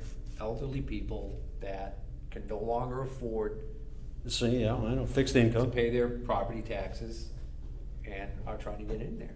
And so, Joshua Place over here in Dudley. Yeah, What's the another waiting good list? example. What's the wait, how many years is the waiting list there? I think it's 5. right. So the question is, can the developer designate, part of that property? Because they would never want to designate the entire thing 55 and over. Bill, have you ever heard of this? Back when we were doing the rezoning of the town in the Mill Overlay District, I remember there was a lot of talk about affordable housing, and at one of the meetings, I remember somebody talking about, like, if you had a development going in with affordable housing, that there was a way, or that you could ask that, some percentage of the units, let's say 1% or 2% or 3% of the units would be set aside for, quote, municipal employees. So people who work for the town but don't live in town now could get the benefit of living in town and maybe get a slight discount on the cost to live in town, because maybe municipal employees are not making the going wages that, they would make if they were outside in the. I believe there is a way to have some local preferences. So I think that would be something you could work with the developer on to try to make as, many units available for local Yeah, I mean, I think purposes. the if I remember right, the scenario that was brought up was like, think about a 23, 24-year-old kid graduating from college and they're getting their first job as a school teacher and they live, 30 miles away, but they want to work in Dudley. Right. And, they're coming in at the bottom of the rate, but they could get a one-bedroom apartment, at a discounted rate. It would make it all the much better, all the Right, more right. attractive to get these people to come to Dudley and work.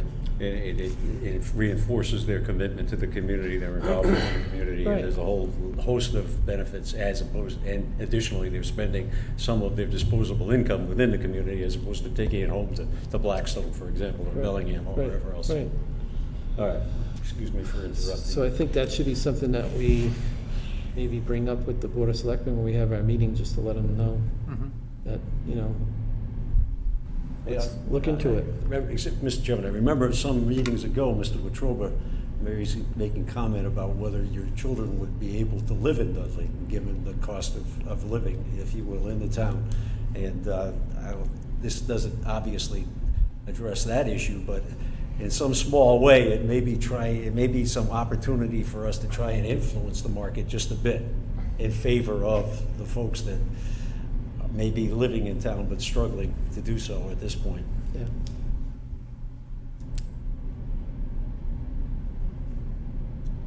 Well, I think it would be great if they could get the 55 and older in, because, I mean, honestly, as great as Legacy Landing or Country Club Estates, whatever you want to call it, is, I mean, that's starting off at $400 and going to $500,000, and that's not what every retired person's looking for. Mr. Chairman, I suspect if we looked at the demographics in terms of Dudley versus other communities, I think we'd find that ours is an aging population. Yeah. And that sector of the market is not served well at this point, even with the $400,000, $500,000 units being built. And then again, there's only 23 or so of those. Right. Okay. Do we still want to try to do this, how long is this presentation, Bill? 20 to 30 minutes. Do we want to wait for another night to do this, or? What time is it now? It's a little past 8:30. What's the board's pleasure? We can wait, or we I can. could go either way at this point, somebody else decide. I was up for it about half an hour ago. Well, we still have some other business to go through, but I don't think that'll take too much time. I mean, No. it's, what do you think? Yeah, why don't we finish the other business when we get back to that, if we see where we are in terms of time. Okay. Clearly, we were comments from the planning board, Mr. Chairman? I Yes, believe? yes. If I may, this is not exactly leisure time reading, but there are some things of interest in here. This is the master plan, Dudley, Massachusetts master plan dated 2000. One of the things that kind of surprised me, my initial involvement with the planning board, is these things called A&Rs. Approval not required. I'm thinking to myself, well, what the heck is this thing coming here for when there really isn't anything we can do about it? We can just kind of rubber stamp it and let it go on and march along its little way. There was some concern about that at the time of this master plan's creation, because there's mention here, the town should have a mechanism in place that allows for municipal review of major residential development proposals, that is, multiple lots, 5 or more, being created along the frontage of an existing town road. Currently, such development proposals receive no municipal review as they are created under approval not required A&R process. Having a major residential development review provision of town subdivision regulations would allow for the municipal review of such site planning issues such as cumulative impacts of the proposed development in regards to drainage, stormwater management, erosion control, environmental impact, and neighborhood impact. Responsible municipal entity, the planning board. It went on a little further back to elaborate and to specifically mention a proposal where someone might plan to build 20 to 30 residences, if you will, along a existing road with the proper frontage involved. And the impact that that would have is being more significant than somebody putting 5 homes in a cul-de-sac somewhere off a back road.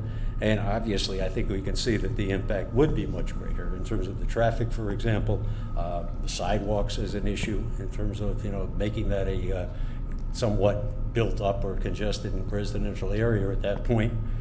We do have a number of areas, I think, in town where something like that could happen, where you could have multiple dwellings along existing roads. We had that exact thing happen about 10 years ago on Roberts Road and Cordis Road. There was 14 lots, and they were all A&R lots, and they built 14 houses, and it was on a corner of 2 roads. And if you did something like that along Dudley Oxford Road, for example, the impact in terms of the traffic, I mean, just let us think for a minute, if you will, someone trying to rush to work in the morning to get into Oxford so they can access 395, and what they've got in front of them is a parade of Amazon vans stopping one lane of traffic as they're knocking off So what's packages at different what's houses. the cutoff they recommend in there? 5 houses? Well, that was a reference that was made here. It's 5 houses. No, I'm sorry. They're saying that what we would consider in terms of the subdivision would be 5 houses. The numbers, I think, are somewhat dated, perhaps.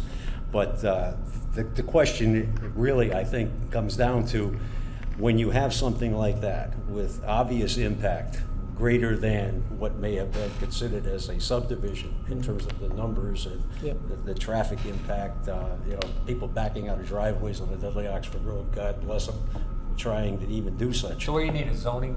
I don't know. I don't think, and I was bringing this up, Mr. Chairman, your long experience with the planning board would know perhaps if any zoning bylaws, I haven't seen any, or any action was ever taken to try and do something with this regard.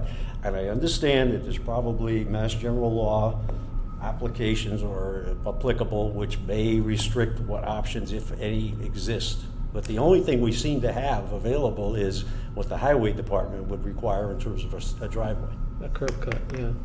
I think it would have to be done through zoning, then just You would my. need a zoning amendment. Yeah, so we would have to put something in a zoning amendment form that states something to the effect that if you had, whatever, 3 or 5 contiguous lots running with frontage on the same property, same road, or same frontage on the same road or street, that it could be considered a subdivision or a grouping of Or a homes. special permit or something of that Yeah, sort, right? yeah, just so that it's more than just one house at a time, And then you could condition it for road improvements or sidewalks or Right. driveway Drainage, locations. Street lighting. drainage or upgrades. something. Yeah, something, because basically that, like I said, that happened 10 years ago over there off of Roberts Road, that intersection there, there's a little pond. Not familiar with the area, but. Cordis Road and Roberts Road, Okay. there's a cross section, and if you keep going down Roberts Road heading back towards Southbridge, I think there was at least 10 or, if not, I kind of think it was 14 houses altogether that went in on those 2 streets. Okay, I suspect that changed the nature of the neighborhood Yeah, considerably. it was basically a big field, and now it's a neighborhood. Yeah, it's a neighborhood. Would that require approval at town meeting, or is that something we can just do? No, we would need a town meeting Okay. adoption. Be a zoning amendment. As the other thing that comes across very strongly in this, and I think it's probably still the case, is the intent of the thought, that thread that runs through this, I mean, page after page, is maintaining the character of the community. And I think that's, obviously, most of us have lived in town for a number of years, so we have some sense of what that is. But I think also those people who are looking to move to Dudley have some sense of what they think that is and what they think it should be and what they want it to be. And as much as we can, I think we like to maintain that thread in terms of our decision making. Well, I mean, I think it's interesting because we had the issue with that piece of property off of, what was it, JB Lane? Where they were gonna do the small cul-de-sac. Oh, with a yeah, few JBS, houses, yeah. and I think that was gonna be, what, if I remember right, like 5 houses? 6 houses, Yeah. okay. And, that fell apart. But the developer didn't leave town, he just basically went over to Progress Ave. Yes. And he bought 4 lots, and now he's building 4 houses, and he didn't even have to come here. Right, know? right. Right. So he's almost doing the same amount of development at the end of a street that's not fully developed. Mr. Chairman, if I remember, you had raised a question in regards to the driveway. I've driven down there, and I did note that the driveway seems to be, I mean, I have no eye for it, but it did look to be a little challenging, and the Yeah. winter may be a little is I interesting. drove down there today to see if anything was done, and I noticed that there's another house right next door to the first house with the same problem, so. Has anything happened with that, Bill? You know, if Nelson's been over there, or any questions have come up? You know, I asked the highway superintendent, and he went over, he agreed with the planning board that in fact it probably did not meet the slope requirement of the driveway bylaw. So he was going to, you know, work with the developer to come up with a way to, you know, wind the driveway up the slope to I meet think there's much winding he can do on that, but I can't wait to see The that. house is like 45 feet off the road, so. Really? Is it that high? Yeah, he's Okay. gonna have to wind it through the bedrooms or so- something. Yeah. So, but he was supposed to, you know, address it somehow, I don't know. It'd be interesting to see how that resolves itself, and I'm sure something will be done at some point. Yeah. That's all I had as far as comments, Mr. Chairman. Well, it's Oh, it's one interesting other- that you brought it up because it did happen in town. One other thing, I did want to get on record, thanks to Mr. LePage for his service to the town, obviously a member of the planning board, also, as I remember, a member of the zoning board of appeals. And you know, there are, as the selectman I think would attest, there are few people who are willing to commit that much of their time and energy to town service, and Mr. LePage is one of those. And thank you to Mr. LePage. Best wishes in terms of wherever life takes him, and if it's Florida, then stay away from the alligators. Yeah, I couldn't agree more. It's a volunteer job, so the big bucks don't come here. But no, I would say thank you to him also, because like I said, it's you know, volunteer. So, and he did volunteer a lot of his time on both boards, so we appreciate it. Okay, any other comments from the board? All right, I don't think we're gonna get any comments from the audience. It'd be a So- big surprise. Next is other business. Next, set the meeting date scheduled for September 8th. So that's our next regularly scheduled meeting, Bill, is Yes. September 8th? Okay. Second Wednesday of the month. And then in September, we would go back to the 2 meetings, or still 1 meeting? We're back to 2 meetings a month. Okay, in September. Yes. Okay, You know, depending on workload and whatnot. So right, yep. All right. I am expecting the Stevens Mill application to come in Fairly September soon. at some point, so. Okay, that'll be good. That was number 1, other business. Number 2, approval of consultant vouchers, payments of bills. It says here we have, under A, Graves Engineering invoice for Fish Road preliminary plan review. B, Gatehouse New England invoice, Worcester Telegram. And C, closeout legacy landing escrow account due to change of ownership. So the legacy landing escrow number is $537.43 plus any additional interest. Okay. That's what was left after the conclusion of the peer review. Yep. Then the property was sold, so we should return the funds Sure. to him. The Telegram and Gazette item was $3.15. I think it was interest for a late payment. And then the Graves Engineering review of the Fish Road preliminary plan was $519. I can pass this Need a around. motion to approve those, Bill? Yes. Okay, Mr. Chairman, I would make a motion that we approve the payment for the consultant vouchers as presented, Graves Engineering, Gatehouse New England, and the closeout of Legacy Landing escrow account. Okay, we have a motion. Do we have a second? I'll second it. We have a second. All in favor for the invoices? Aye. Aye. Unanimous? Okay. Copies working? Yeah. Just 1 or 2 copies on that, Bill? Just One copy? Okay. Okay, good. Oh, you already started? Okay. I thought we were gonna need 2 copies, so Sorry. that's all right. I'll sign yours. You got them all done? No.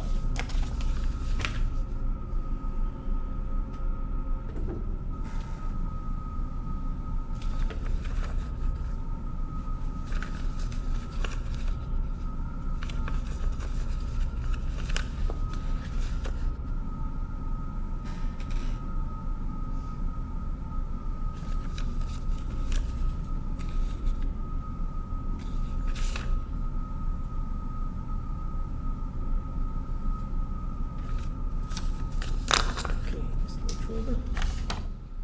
Okay, so that takes care of the invoices. Number 3, other town notices. Do we have any? Nope. Okay. And number 4, other correspondence. Nope. None of that. Okay. So I would say that brings us to the end of our agenda. It's 10 minutes to 9. Do we want to start the slideshow, or do we want to put it on to another meeting? Go ahead with this, we'd like it. Yeah, go ahead. I don't- You all right with that? Sure.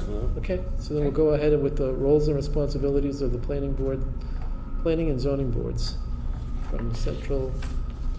There's a test that goes Citizens- with this, is there, Mr. Chairman? I hope not. Citizens Planning Training Collaborative. Correct.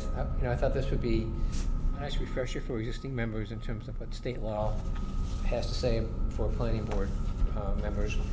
And for the new member, a nice overview of what the laws actually say, and maybe, just give some background in terms of what your responsibilities are.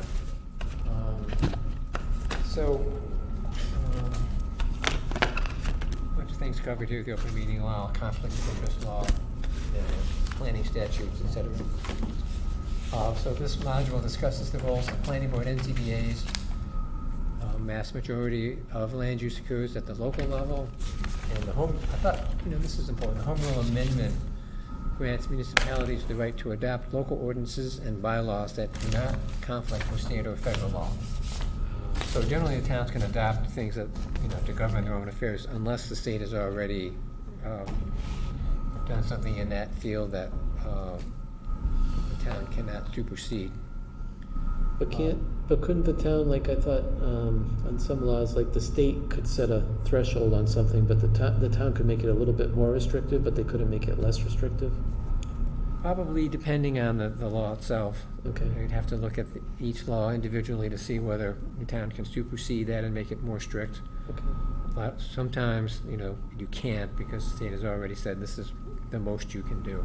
Right, because I was thinking back to like the cannabis, I thought the state set that the largest you could have was 80,000 square feet, but the town said, okay, we're gonna make it 60,000 square feet, so Right. they made it less. Yeah.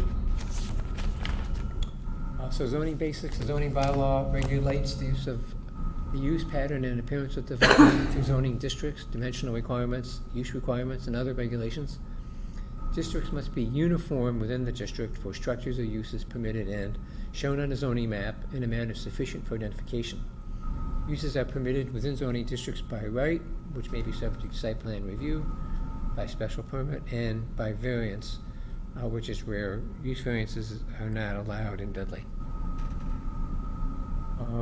An effective board member knows the authority of the board and its duties, how the board operates, standards for decision-making, applicable state regs, laws, and plans, other local relevant plans or regulations, and the authority of other boards.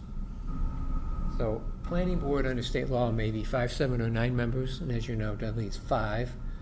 They may be elected or appointed. In Dudley, you're elected, as you know. Associate members, of which you may have 1, are only allowed for special permits and possibly site plan review, although the Dudley zoning bylaw only allows for special permits. Planning boards of 5 members can have 1 associate member, which is what you have. They are designated by the chair if needed for a case, and they may act only due to absence, inability to act, conflict, or vacancy. So for example, since you're down to 4 members, and if you had a special permit application, you could activate the associate member to be a full sitting member and vote on the special permit. Mhm. planning board is involved with master plans, zoning amendments, special permits, subdivisions, and approval not required plans. Site plan review, if authorized by local bylaw, which you have. Repetitive petitions, which says that in order to reapply for the same use, the planning board has to consent to that application. Scenic roads and shade trees. The town does have a scenic roads bylaw, so any work within the right-of-way that affects stone walls or trees is subject to planning board jurisdiction. You have a public hearing requirement, and you can modify the location of the driveway or the effect on stone walls. Establishment of local historic districts, which is essentially a local review by the planning board of the historic district report. So you have a review and comment jurisdiction there. And comprehensive permits in advisory role if requested. The ZBA acts on appeals. What's an example, or what is comprehensive permits? What is that? Comprehensive permit is authorized by Chapter 40B. Yeah. It's a subsidized housing project which can supersede local zoning. Oh, okay. So someone can propose a large apartment complex in a Res 87 district, for example, where they would not be allowed, and the ZBA has to act on that application, and in most cases approve it. If it's denied, it goes to something called the Housing Appeals Committee, which is a state agency which can then override the local decision. So it's a very strong statute intended to promote affordable housing in the state. What's an example of a repetitive petition? A project is denied, and then they come back with the same project again. So that's a repetitive petition. Okay. So there's more on that later on, Okay. and we'll get to that shortly. So the ZBA can act on special permits if designated by the bylaw. They have sole jurisdiction over variances, appeals from decisions of a zoning administrator, which Dudley does not have, for special permits relating to non-conforming uses and structures. Remember, that came up on Fish Road. And for comprehensive permits, which is, in some communities, that's a very important role for ZBAs. I don't think Dudley has had any comprehensive permits come in to town. Roles and responsibilities, powers and duties. Richard mentioned the master plan earlier. There are 9 sections. Dudley's plan is quite old, as we know, and we've talked about thinking about undertaking a master plan effort again. It's a very significant and time-consuming task. So I thought during this coming year, we might start thinking about that and how we would go about doing that. So I think it's something we'll talk about further down the road. A master plan is a policy framework tailored to the individual town, a visionary document anticipating future events and needs. It's a blueprint for guiding decisions on land use and growth issues, and it's a statement of policies, goals, and standards. So it's something that should be referred to over time and used to judge different activities that take place in the town. Zoning amendments. The planning board is one of several entities able to put forth proposed zoning amendments. The selectmen can do so, landowners, the regional planning commission. But as you know, it's one of the principal activities of this board. Planning boards have authority and duty to hold a public hearing on and provide recommendations for any changes to the zoning bylaw. Changes then require a 2/3 town meeting vote. Special permits. Special permit granting authorities may include the selectmen, Board of Appeals, Planning Board, and zoning administrators. So I believe the selectmen have special permit power over earth removal activities, which is their only special permit activity. CBAs have special permits for non-conforming uses. And the planning board has, I think, all the others. Special permits allow for specific types of uses that are only permitted upon the issuance of such a permit. And the use table in the zoning bylaw identifies which uses do require special permits. Chapter 48, Section 3 describes exemptions from special permits for agricultural, religious, and educational uses. So a lot of things that the town might want to require a special permit for, it can't, because the state has said you can't require special permits for such uses. One example of that would be like group homes. Often are unpopular in residential neighborhoods, but the state has said you can't require special permits, you have to allow those. Section 9 governs special permits, and it describes uses, rules, and regulations, timelines, public hearing requirements, reasonable conditions, etc. regarding special permits. A public hearing must be held within 65 days from receipt of a special permit application, but that can be extended by mutual agreement. Public hearing notice must be published at least 14 days before the date of the hearing, usually twice in successive weeks. Decision and filing with the town clerk must occur within 90 days of the close of the public hearing, but you can extend that time by mutual agreement.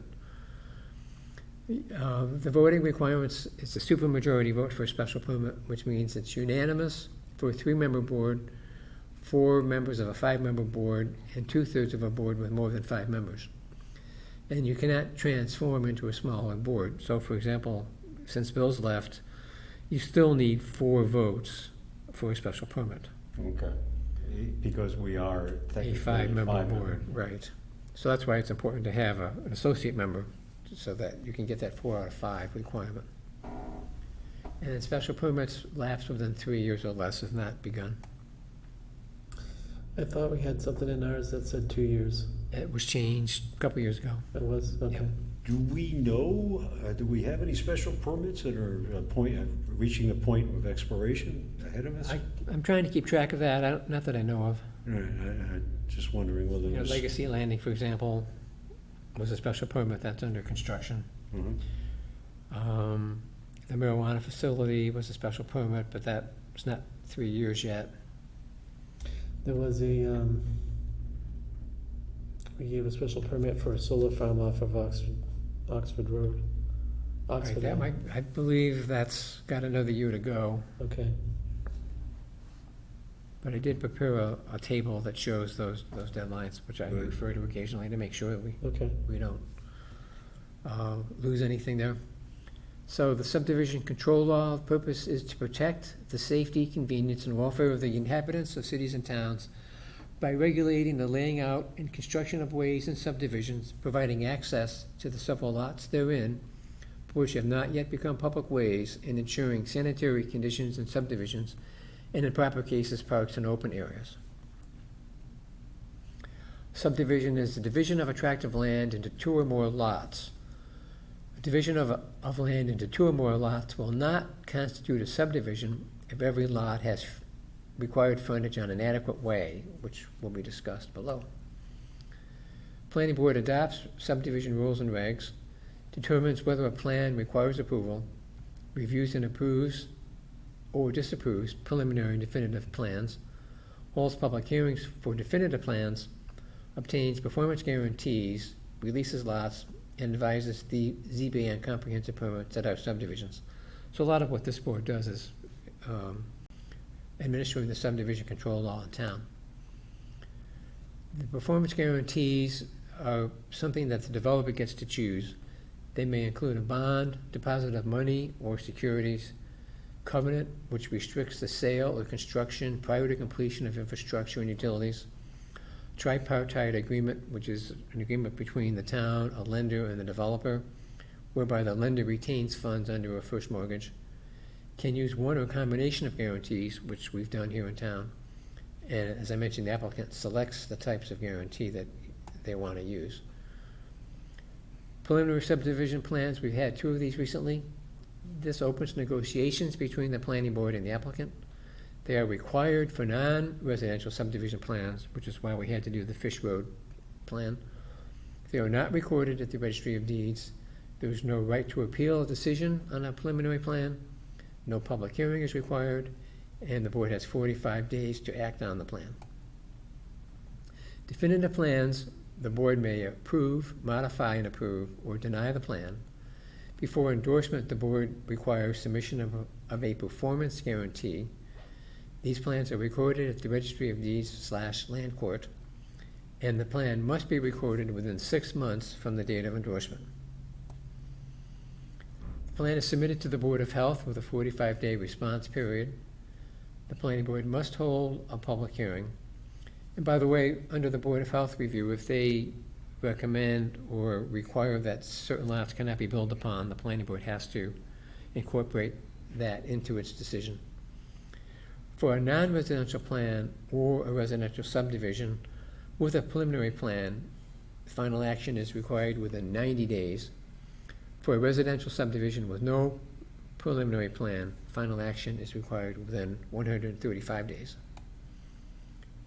In our plans, a plan dividing land into 2 or more lots does not require planning board approval, merely endorsement, if all lots on the plan meet frontage requirements and the plan provides adequate access to all lots via a public way or way used and maintained as a public way shown on an approved definitive plan, or a way in existence when the subdivision control law took effect in the town and which is suitable for a proposed use of lots. It has determinations made by the planning board for that way in existence. No public hearing is required. Any person may apply. The board has 21 days to endorse the plan or decide that subdivision approval is required. Written notice of the board's decision must be provided to the town clerk. Constructive approval may be granted if no action takes place within 21 days. There is no provision for extension, and you cannot add conditions to an A&R plan as well. The planning board cannot rescind an A&R endorsement. Site plan review. Interestingly, the Zoning Act does not mention site plan review. It's merely a creation of towns over time deciding that that would be something that would be worthwhile. But the town may adopt site plan review requirements and procedures as part of its bylaw. Site plan review is typically used for by right uses to review site and design issues. It's very often a part of the special permit process and generally, but not always, overseen by the planning board. Repetitive petitions. No appeal, application, or petition that has been unfavorably acted upon by the special permit granting authority or the zoning board of appeals can be acted upon favorably within 2 years unless approved through the repetitive petition process. To begin this process, the applicant must submit the application, petition, or appeal to the planning board for review. All but one member of the full planning board must consent to a repetitive petition, and there must be a finding of specific and material changes to the original application. So it doesn't happen very often, but it can happen, and I guess it probably hasn't happened in Dudley. It's very rare for a board in Dudley to deny an application. Other planning board roles may exercise authority over scenic roads, which the Dudley zoning bylaw does grant to the planning board, are involved with the creation of historic districts. There aren't any local historic districts in town, so that doesn't apply yet. May provide recommendations to the ZBA when there's a comprehensive permit, and the planning board may serve on a community preservation committee, but if the town has not adopted the Community Preservation Act, so that doesn't apply at present. Question, Mr. Chairman. There's been an awful lot of trees trimming and cutting, if you will, of late in the town. And I'm saying that probably in the last year or so. The crews have been out there, I think, working full-time for weeks at a time. I don't recall, maybe in your experience, there's been some effort to come before the planning board with regards to some of the tree issues that have been identified here. We've never had any that I recall. I think it only takes place when it happens to be on a designated scenic roadway. Okay, which So- would be Healy Road, Center Road, and there's I think a handful of others. Mm-hmm. And there's been some cutting on those too, I think. At least areas around them. Maybe I'm not specific I enough. think they perhaps should come to the board. We can find out what's going on. Again, I don't recall any ever having been brought before the board while I've been a member. I only remember one time, I think when I was on the board, that there was somebody on Baker Pond Road asked to have a tree cut down because it was blocking view of a driveway, and we allowed it. That was the only time I ever remember it. All right. Okay, in case that's a resident, I assume, in that Right. case. What I was thinking about are the commercial tree cutting operations that you see out there frequently with their bucket trucks that are, you know, Well, if taking they're- down if they're- Bambi's If environment. they're doing something you know, for National Grid or the power companies, because of utility lines, they may be exempt. So that gives them authorization to do that without ever having to revert to. I'd have to check and see what the statute Yeah. says, I'm not sure. I mean, you could take that and run a while with it in terms of, okay, there's a utility pole 100 yards away, so I'm authorized to do that. Oh, there's another one Yeah. 200 yards away, so I'm gonna stretch it a little and do that too.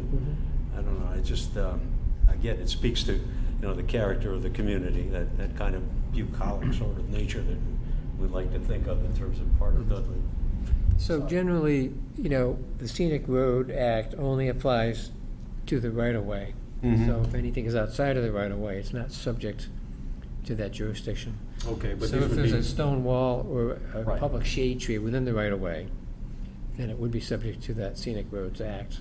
now, the stone wall in front of the cemetery on, I guess it's Dudley Oxford Road, that would be, Probably not a scenic road. it's part of is that part of the historic district? There is no There's no historic district. Yeah, there is. There's an historic district in town around the Black Tavern. That's a National Register district. Right. And that's nationally recognized. Does that extend that far, I The wonder? Well, you know, the Scenic Road Act only applies to scenic roads, not to historic districts. All right, I thought there were two things in play here. One would be historic districts and historic areas. I thought reference was made to them specifically, and I thought also there was the issue in terms of scenic roads. And I know Center Road is, I believe, designated a scenic road in town. Healy Road is, and I think Center Road maybe as well. And there is an historic district that has been established in and around the Black Tavern. How far that But that's a that National extends. Register district, so there is no local review of work in a national historic district. It has Really? to be a locally adopted historic district, which is a different entity. All right.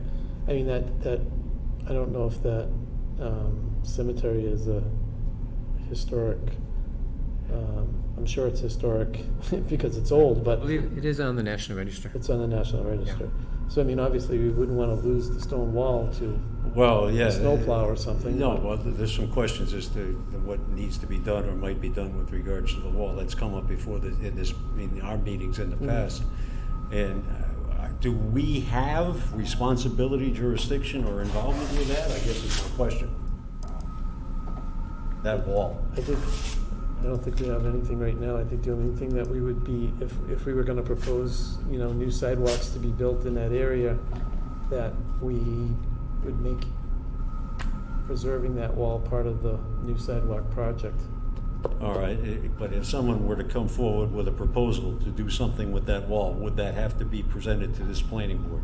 I think you would have to go to the Historic Society first. Right, I would say. Historical Commission? Right. So the cemetery is around here someplace, right? It's before Ramshorn Road. So you're right, it might be on a, Which Scenic road. Ramshorn Road here. this is here, yeah. Okay, and this is the Dudley Oxford Road continuing. So Right. at the intersection, the cemetery is here, It's in here somewhere, yeah. before the intersection. Correct. So So that is part of the scenic road. It would be, correct. Okay, so then we have, that's in our purview. Correct. Okay. All right, good. Good to know.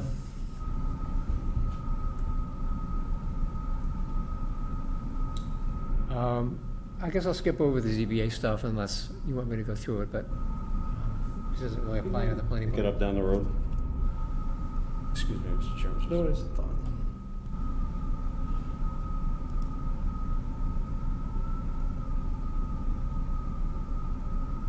All right, so this zoning administrators, so the town can adopt or appoint a zoning administrator to act on certain special permits, but Dudley has not done that.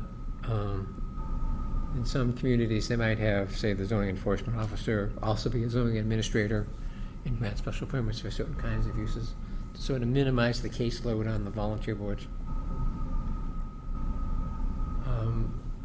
Non-conforming uses and structures is always an interesting topic. The ZBA has jurisdiction over this issue. So uses and structures, if lawful when created, are exempt from subsequently enacted zoning provisions. Zoning applies to a change or substantial extension of a use, reconstruction, extension, or structural change of a structure, and alterations for a substantially different purpose. So any non-conforming use, if it was in existence at the time the zoning changed, which made it non-conforming, may continue.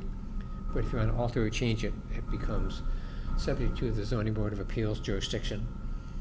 The role of the ZBA is to determine whether modification qualifies as any of the above, and if so, and if authorized by the bylaw, whether to issue a finding or grant a special permit. So the ZBA has jurisdiction over any modifications to non-conforming structures or uses.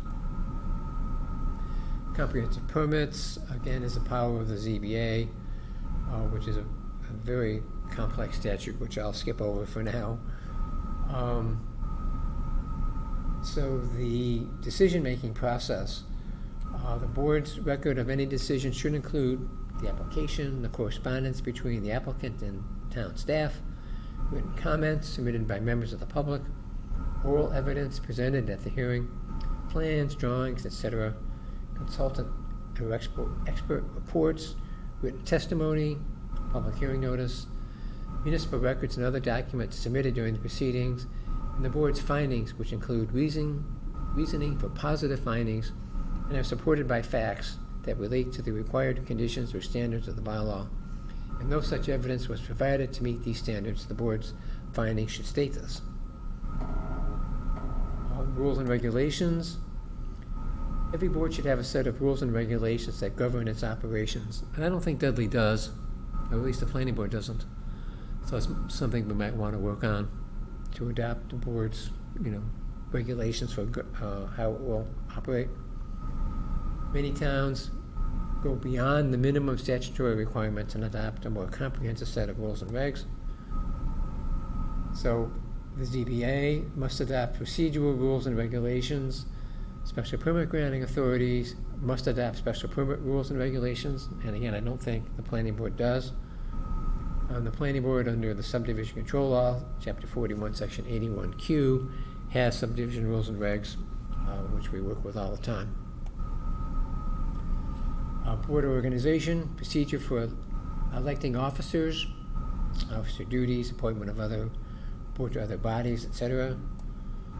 So the time, days of week, locations, and agendas of meetings and postings is required. Guidelines for preparation and conduct of meetings, procedures for public hearing notices, additional means of outreach the board employs beyond statutory requirements, the roles of officers during the meetings, and if applicable, an explanation of the Mullen Rule. So these are all things which would normally be spelled out in a comprehensive set of rules and regs that the board would have for how it would conduct its meetings. State statute that specifies that specifically is required because we are operating without at present. So these are the statutes. So They pertain. 48 section 9 does require the special permit granting authority, which We're all going to jail. Well, under the zoning bylaw for special permits, it does give a lot of the rules and regulations listed into that Right. zoning bylaw. Mhm, it does. Yeah. Right. I know as an example, the Library Board of Trustees has specific rules and regulations, and it pretty much follows along with some of the things that you see represented here. And they do abide by them very specifically. And it might be a good idea for us to maybe not reinvent the wheel, but steal the idea. So there's an exception for a member who misses a public hearing. So board members who missed one public hearing session may participate and vote if the municipality has adopted Chapter 39, Section 23D. So the general rule of thumb is that in order for a member to vote on a matter, it must have attended all the public hearings. But you can miss one meeting under this Mullen Rule exception. Did we adopt this? Yes. We did. So the member must certify in writing and file with the town clerk that they have reviewed all evidence of the missed session, including a videotape or audio recording of the missed session, audio tape of the missed session, or transcript of the missed session, but simply reviewing minutes is not sufficient. So if you miss a meeting, you can watch the video and then come back and still vote on the application. Quorum and voting requirements. Generally, the majority of a board is a quorum, and the majority of a quorum may act. However, rules and regs should include special voting requirements. For example, special permits require a 4/5 vote of a 5-member board, which is what you are. Cannot transform into a smaller board for zoning or the subdivision control law. So, for example, to act on a subdivision plan, you need 3 affirmative votes, not simply 2 out of 3, which would otherwise be a quorum. Remote participation. So members who can't make a meeting can participate remotely. There are certain procedures for doing so, which are listed here. A lot of this changed with COVID, as you know, and that's included later on in the presentation. So how are we doing? Are we still paying attention? Still? Okay. Permitting. To avoid constructive approval, board regulations should outline the following permitting guidelines. The form of application required, the required materials, the number of copies, procedures and fees, responsibility for payment of the newspaper for publication of the notice, timing of submittal of specific items, for example, the abutters list, delivery or referral to other public bodies for review, and the subdivision regs and zoning bylaw pretty much cover these requirements. So for permitting, the SPGA for the planning board is governed by 48 section 9, and for subdivisions by chapter 41 section 81Q. The open meeting law. The open meeting law ensures transparency in the deliberations on which public policy is based. Within 2 weeks of a member's election or appointment or the taking of the oath of office, whichever occurs later, all members of a public body must complete the certificate of receipt of open meeting law materials. So the town clerk is required to give every new member a certain set of open meeting law materials. And then you must complete a certificate that you got that packet. Under the open meeting law, meeting notices must be posted 48 hours in advance, except in the case of an emergency, excluding Saturdays, Sundays, and legal holidays. Be posted in a legible, easily understandable format, contain the date, time, and place of the meeting, list the date and time that the notice was posted, as well as the date and time of any revisions, if applicable. List all topics that the chair reasonably anticipates will be discussed at the meeting, with enough specificity to reasonably inform the public of the issues to be discussed. Executive session, while all meetings of public bodies must be open to the public, certain topics may be discussed in executive or closed session. Before going into such a session, the chair of the public body must convene an open session, state the reason for going into executive session, stating all subjects that may be revealed without compromising the purpose for which the executive session was called, state whether the public body will reconvene in open session at the close of the executive session, and take a roll call vote of the body to enter or exit executive session. How are you supposed to do that? How are you supposed to state the reason for going to the executive session without? Well, there's a very limited number of reasons for which you may go into executive session.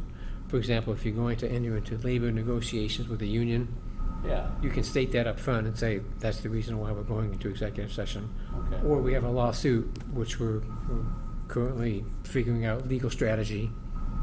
So you can say that without actually compromising. I guess. I never really hear an explanation for it. I think at the last selectmen's meeting, they went into executive session, and I think they said something about negotiations. But if I recall, as the reason for. I have to pay closer attention in the future, I guess. So you have to be careful Yeah. what you do and how you know how you say it.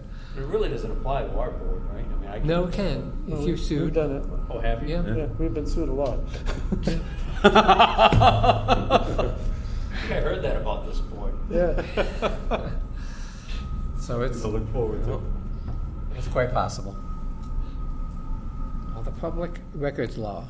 But you still have to have minutes for your executive session. Right, you release them after the After matters, it's- Once, this for kind of. example, the lawsuit is settled, Yeah, you have to or release the closed minutes. out, yeah. At some point, So this is something that I think you all know, is that every document, paper, record, map, photograph, etc., is defined by law that is made or received by a government entity or employee is presumed to be a public record. The records custodian is responsible for providing copies of existing public records upon request. And I believe in Dudley, that's the town clerk. Mhm. Meeting minutes are public and must be made available, and no requirement that the minutes be transcribed or approved before they are made public, but should be marked as draft. The conflict of interest law. Anyone performing service for a city or town or holding a municipal position, whether paid or unpaid, is considered a municipal employee. All city and town employees must be provided with a summary of the conflict of interest law for municipal employees within 30 days of hire or election, and then annually thereafter. So, as a municipal employee, I get these things all the time or every year. Acknowledge in writing that they received the summary. There's also a requirement to take a training for state ethics requirements. The State Ethics Commission can impose a civil penalty of up to $10,000, $25,000 for bribery cases for each violation. The Commission can order the violator to repay any economic advantage gained by the violation and to make restitution to injured third parties. Violations of the conflict of interest law can also be prosecuted criminally. So under the conflict of interest law, there are various restrictions pertaining to bribes, gifts and gratuities, misuse of the position, self-dealing and nepotism, false claims, appearance of a conflict of interest, mishandling of confidential information, and after hours, second job conflicting with the duties of, for example, your responsibilities as a planning board member, divided loyalties, or inside track. So you can't use your position as a member for personal gain. And after leaving municipal employment, there's a forever ban on representing a client before the planning board if you acted on something as a member of that board. There's a 1-year cooling off period, and then there are restrictions for partners. The COVID-19 update, this board went through quite a difficult time dealing with the COVID crisis and doing remote meetings, etc. I think you're all pretty familiar with this, so I think I'll skip over this for now. It's over with, fortunately, at least for the time being. Knock on wood. Although the way things are going, we might be back to remote participation again. But Chapter 53 of the Acts of 2020 set forth the requirements for how to do public meetings when we're not able to meet in person. So I'll skip over that stuff.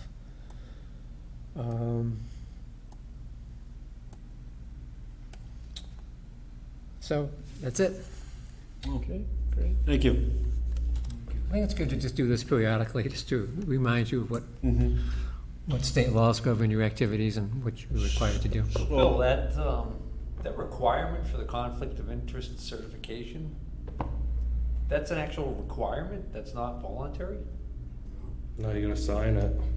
You have to do it. No, I meant, because Richard and I attended that conflict of interest training, and then we No, got it's something different. a There's certificate. Yeah. There's an actual state training that you go online to complete. It's not a presentation. It's a pretty rigorous test that you have to take in order to meet the standard. Well, there was a test associated with that, and you're right, you get a certificate, and then we had to bring a copy of that to the town clerk. Right. And that fulfilled our obligation there. Right. But isn't it required you to do that, update that annually? 2 years. It's every 2 years. Every 2 years? Okay, I better check Okay. mine, because I don't remember how long ago that was. I was just gonna say, It's, it takes 2 hours, to Yeah, go through the whole it's thing. It's Not the most exciting very part of your thorough, life. but it does give you a good understanding of what you can and can't do. I guess if any of us had a question, we check with the town clerk and see where we we at? stand in terms of, you have to do it when, Yeah. I guess. Yes, The- Lori would keep a record of The when question, they've taken it. in terms of rules and regulations for this board, could you find one that is kind of a boilerplate in terms of maybe, Yeah, there are- again, not there are reinventing the models- wheel, but just, Model things that somebody's we good could look at. idea? Yeah. It'd kick around a little bit. Mhm. Okay. Now, I hear silence, so I'm gonna perhaps go forward with a motion. If you- Mr. Chairman, I would make a motion that we adjourn at this point. Okay, in a second? I'll second it. We have a motion and a second, all in favor? Aye. Unanimous? It's always unanimous. Good night, thank you, everybody.